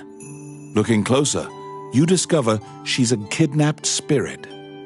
The followers of Mornion seem to be capturing as many spirits and fairies as they can find to power their rune magic. Rune magic gates have been opened many times in this tower, and the magicians are even traveling to the illusionary land. The spirit finishes her story with a bone-chilling revelation. They have awakened the ancient dragon. After freeing the spirit, you go into the room of one of the Mornion leaders. The leaders had already concealed themselves, sensing your presence in the tower. What?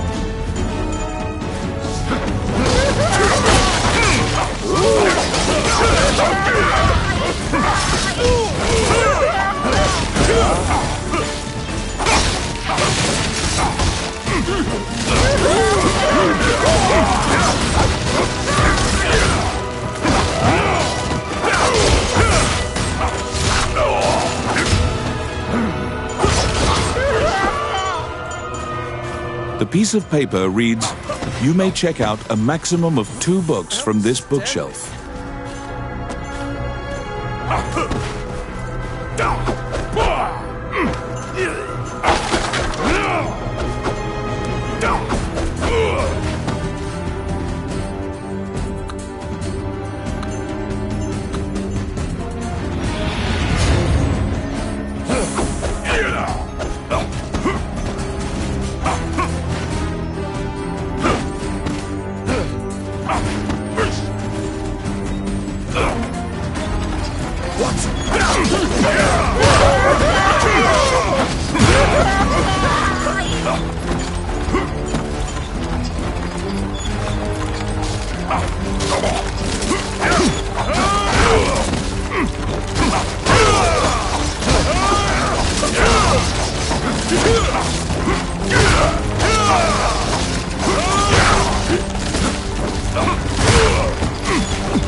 The road ends here. Molten rock bars any further progress forward.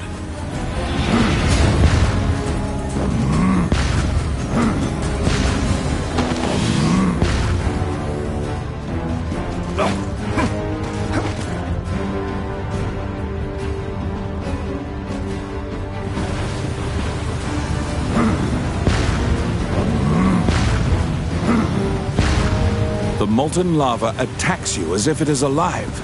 Steer the magic carpet and keep it from burning.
Each orb that the magicians use has a special characteristic.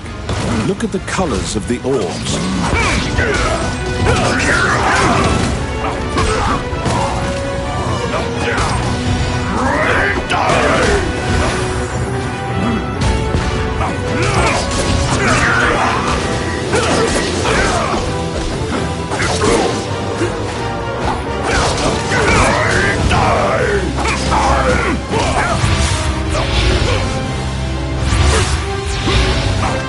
The Warlock has begun a high-level incantation.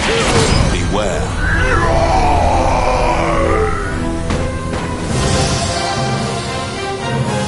You were successful in slaying one of the Mornion leaders. However, you didn't find the dragon's crown inside the Mage's Tower.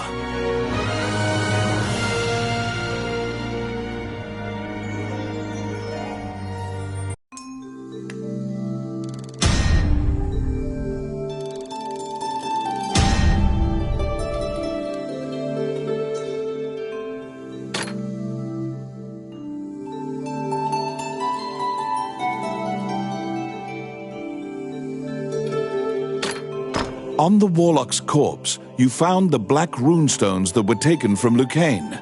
However, one was completely destroyed.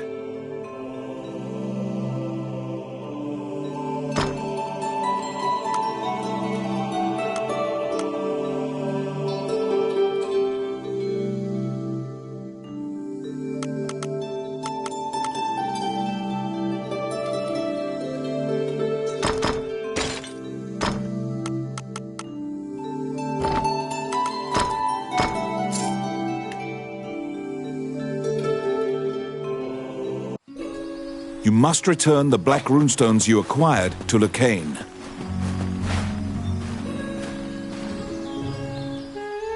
Nain was quite worried about your safety and flashes a relieved smile when he sees you return. You give him the 2 black runestones you found. Nobody should be able to enter the illusionary lands now. You tell Nain that you didn't find the dragon's crown, and what the spirit told you about the ancient dragon. There are many legends about the ancient dragon, but no one knows any specifics. Nain suggests seeking a specialist. Nain has an old friend who once researched the ancient dragons. He currently lives as a hermit in the Lost Woods. They had a falling out long ago, and they are not on good terms. It seems you'll have to see him in Nain's stead. He owes a debt to the late king. He is hard-headed, but he honors his debts. Nain writes a letter to the castle. First, you must go to the castle and ask King Dean to write an official letter asking for the hermit's cooperation. Oh, how can I help you? You must ask King Dean to write a formal letter asking the hermit to cooperate with your mission.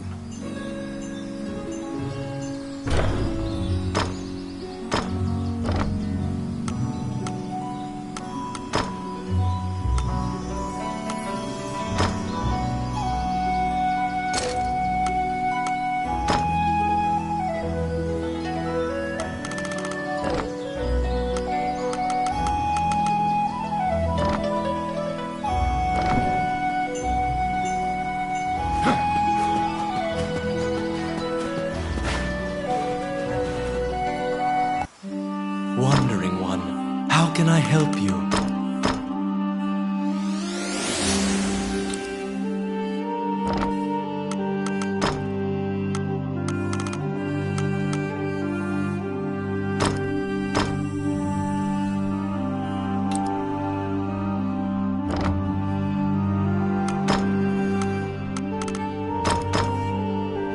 May they rest in peace. May they rest in peace. May they rest in peace. May they rest in peace. May they rest in peace.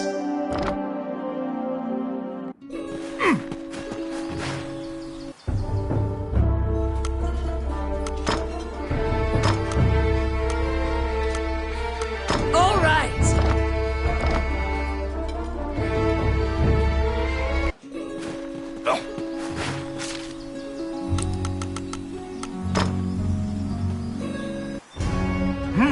You're back. You have a request.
You request an audience with King Dean. However, an anxious-looking Princess Vivian appears instead. Upon inheriting the throne, Dean left the castle with some subordinates and hasn't returned. You brush it aside, reasoning that Dean must have some sort of plan. You assuage the princess's worries. She asks why you're here, and you tell her you need a letter to take to the hermit. She drafts a royal request for you. Vivian gives you a letter asking for the hermit's aid. You must go into the Lost Woods and learn about the ancient dragon.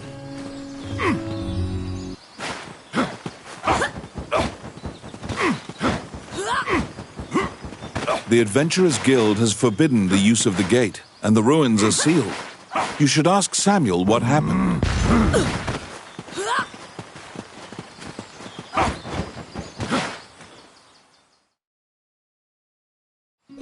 The Adventurers Guild has forbidden the use of the gate, and the ruins are sealed. You should ask Samuel what happened. You ask the Guildmaster why the magic gate on the outskirts of town has been sealed off. Samuel says the gate had become unstable, and it was impossible to know where you'd end up, so he had it sealed. Perhaps the gate's appearance was a side effect of Mornian's gate rune usage. It may be tied to the crumbled runestone. But you have no choice. You tell Samuel that you'll accept the risk and coerce him into allowing you to use the gate. Samuel relents, but also suggests going to the stable and renting a horse as an alternative. You can travel by horse or magic. However, the gate will now drop you at a random location, unlike before. You're back.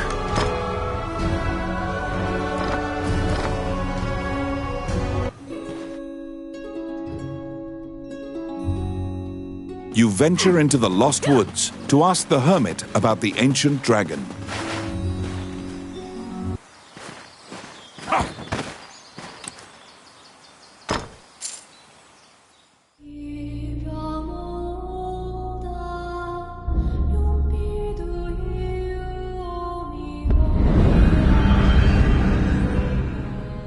The Lost Woods are so vast and similar looking that you quickly lose track of where you are. It is said that only the hermit who lives here actually knows the way out of this forest.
Sensing a presence, you turn around. You see a man standing upon a rock. He immediately shouts, "I don't want trouble!" When you hand him the letter and explain your purpose, he grins confidently. He says the ancient dragon can't be revived. The ancient dragon sleeps in the illusionary lands as a fossil. It's impossible to go there, much less awaken the dragon. He tosses you several tomes and tells you to read them if you want to learn. Then he points to the path exiting the forest. You take a boat across the underground lake, as the hermit advised. This seems like the safest way to leave the Lost Woods.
If your boat is caught by a whirlpool, it will be destroyed.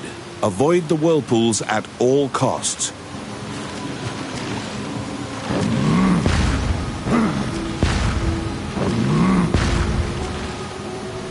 Enemies!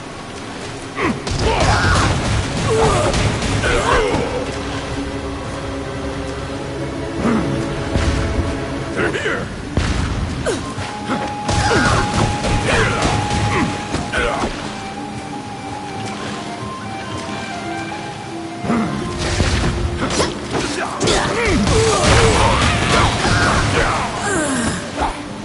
Enemies?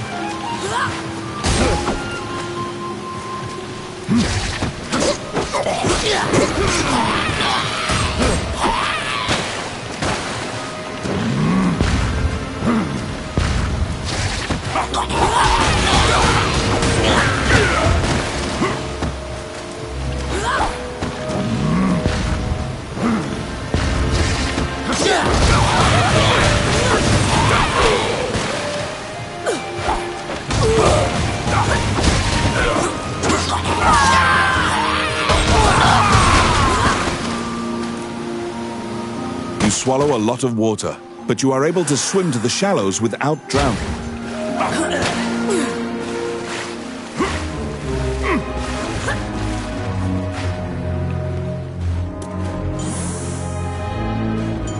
They're here!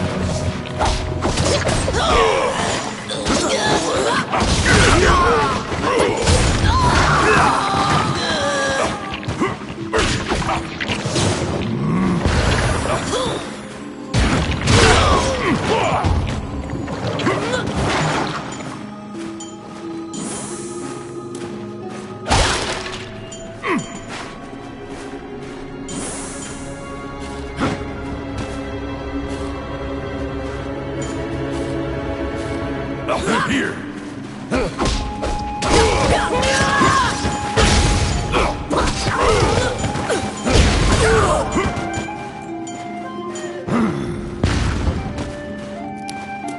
They're here! It's my turn.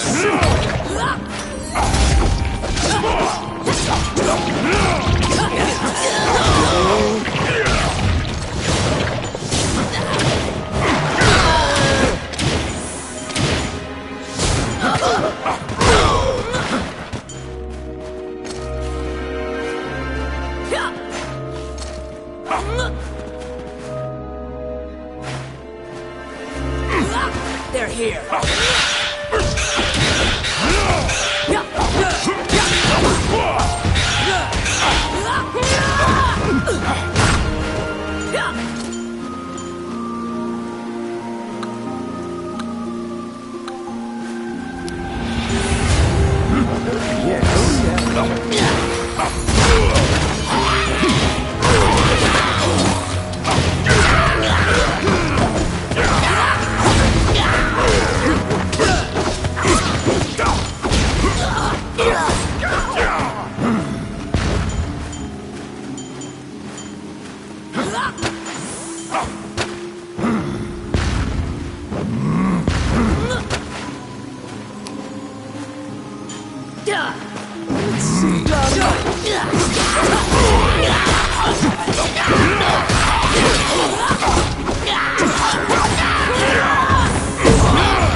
A gazer's main eye can nullify your magic effects. Beware.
You were able to defeat the extra-dimensional magical being known as a gazer.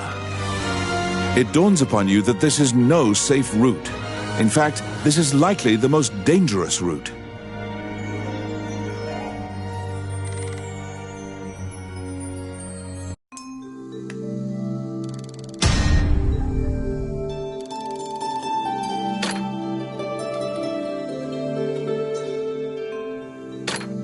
You brought back the tomes on the ancient dragon that the hermit threw your way.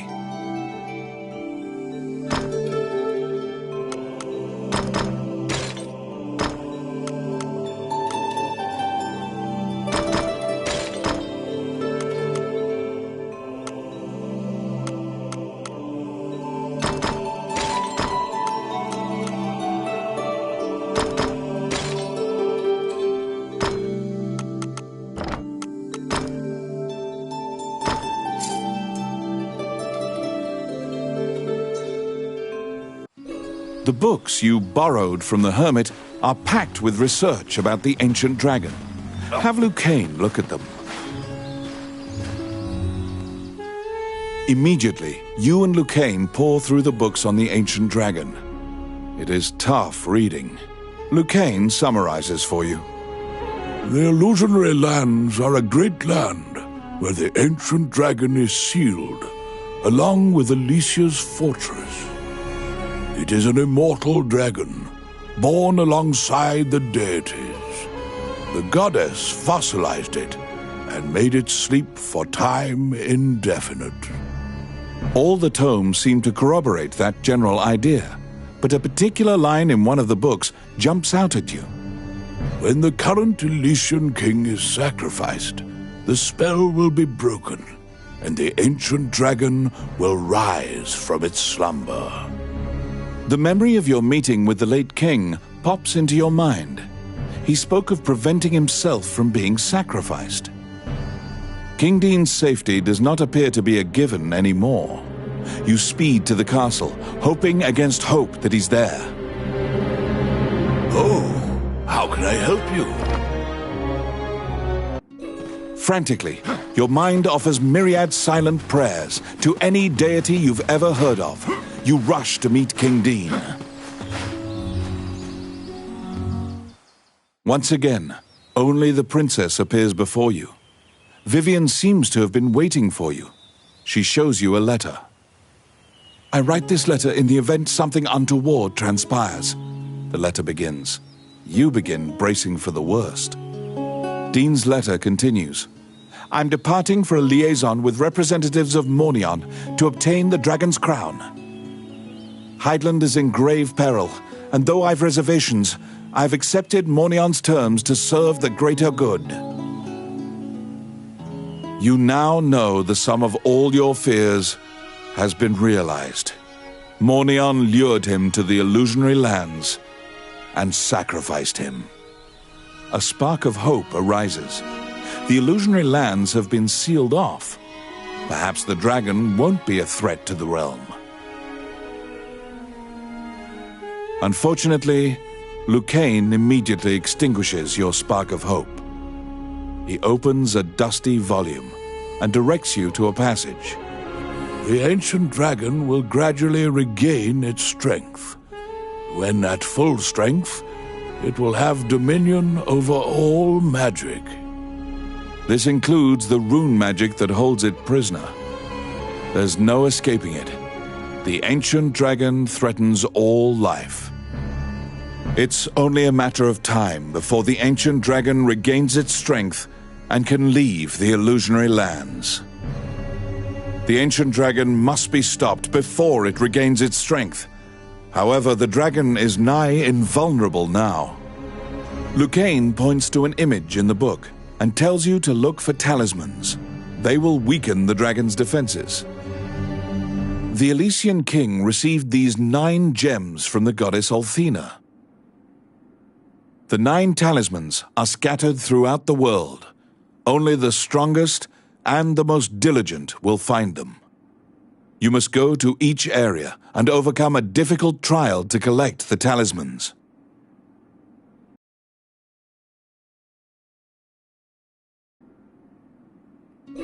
You need the 9 talismans to defeat the ancient dragon.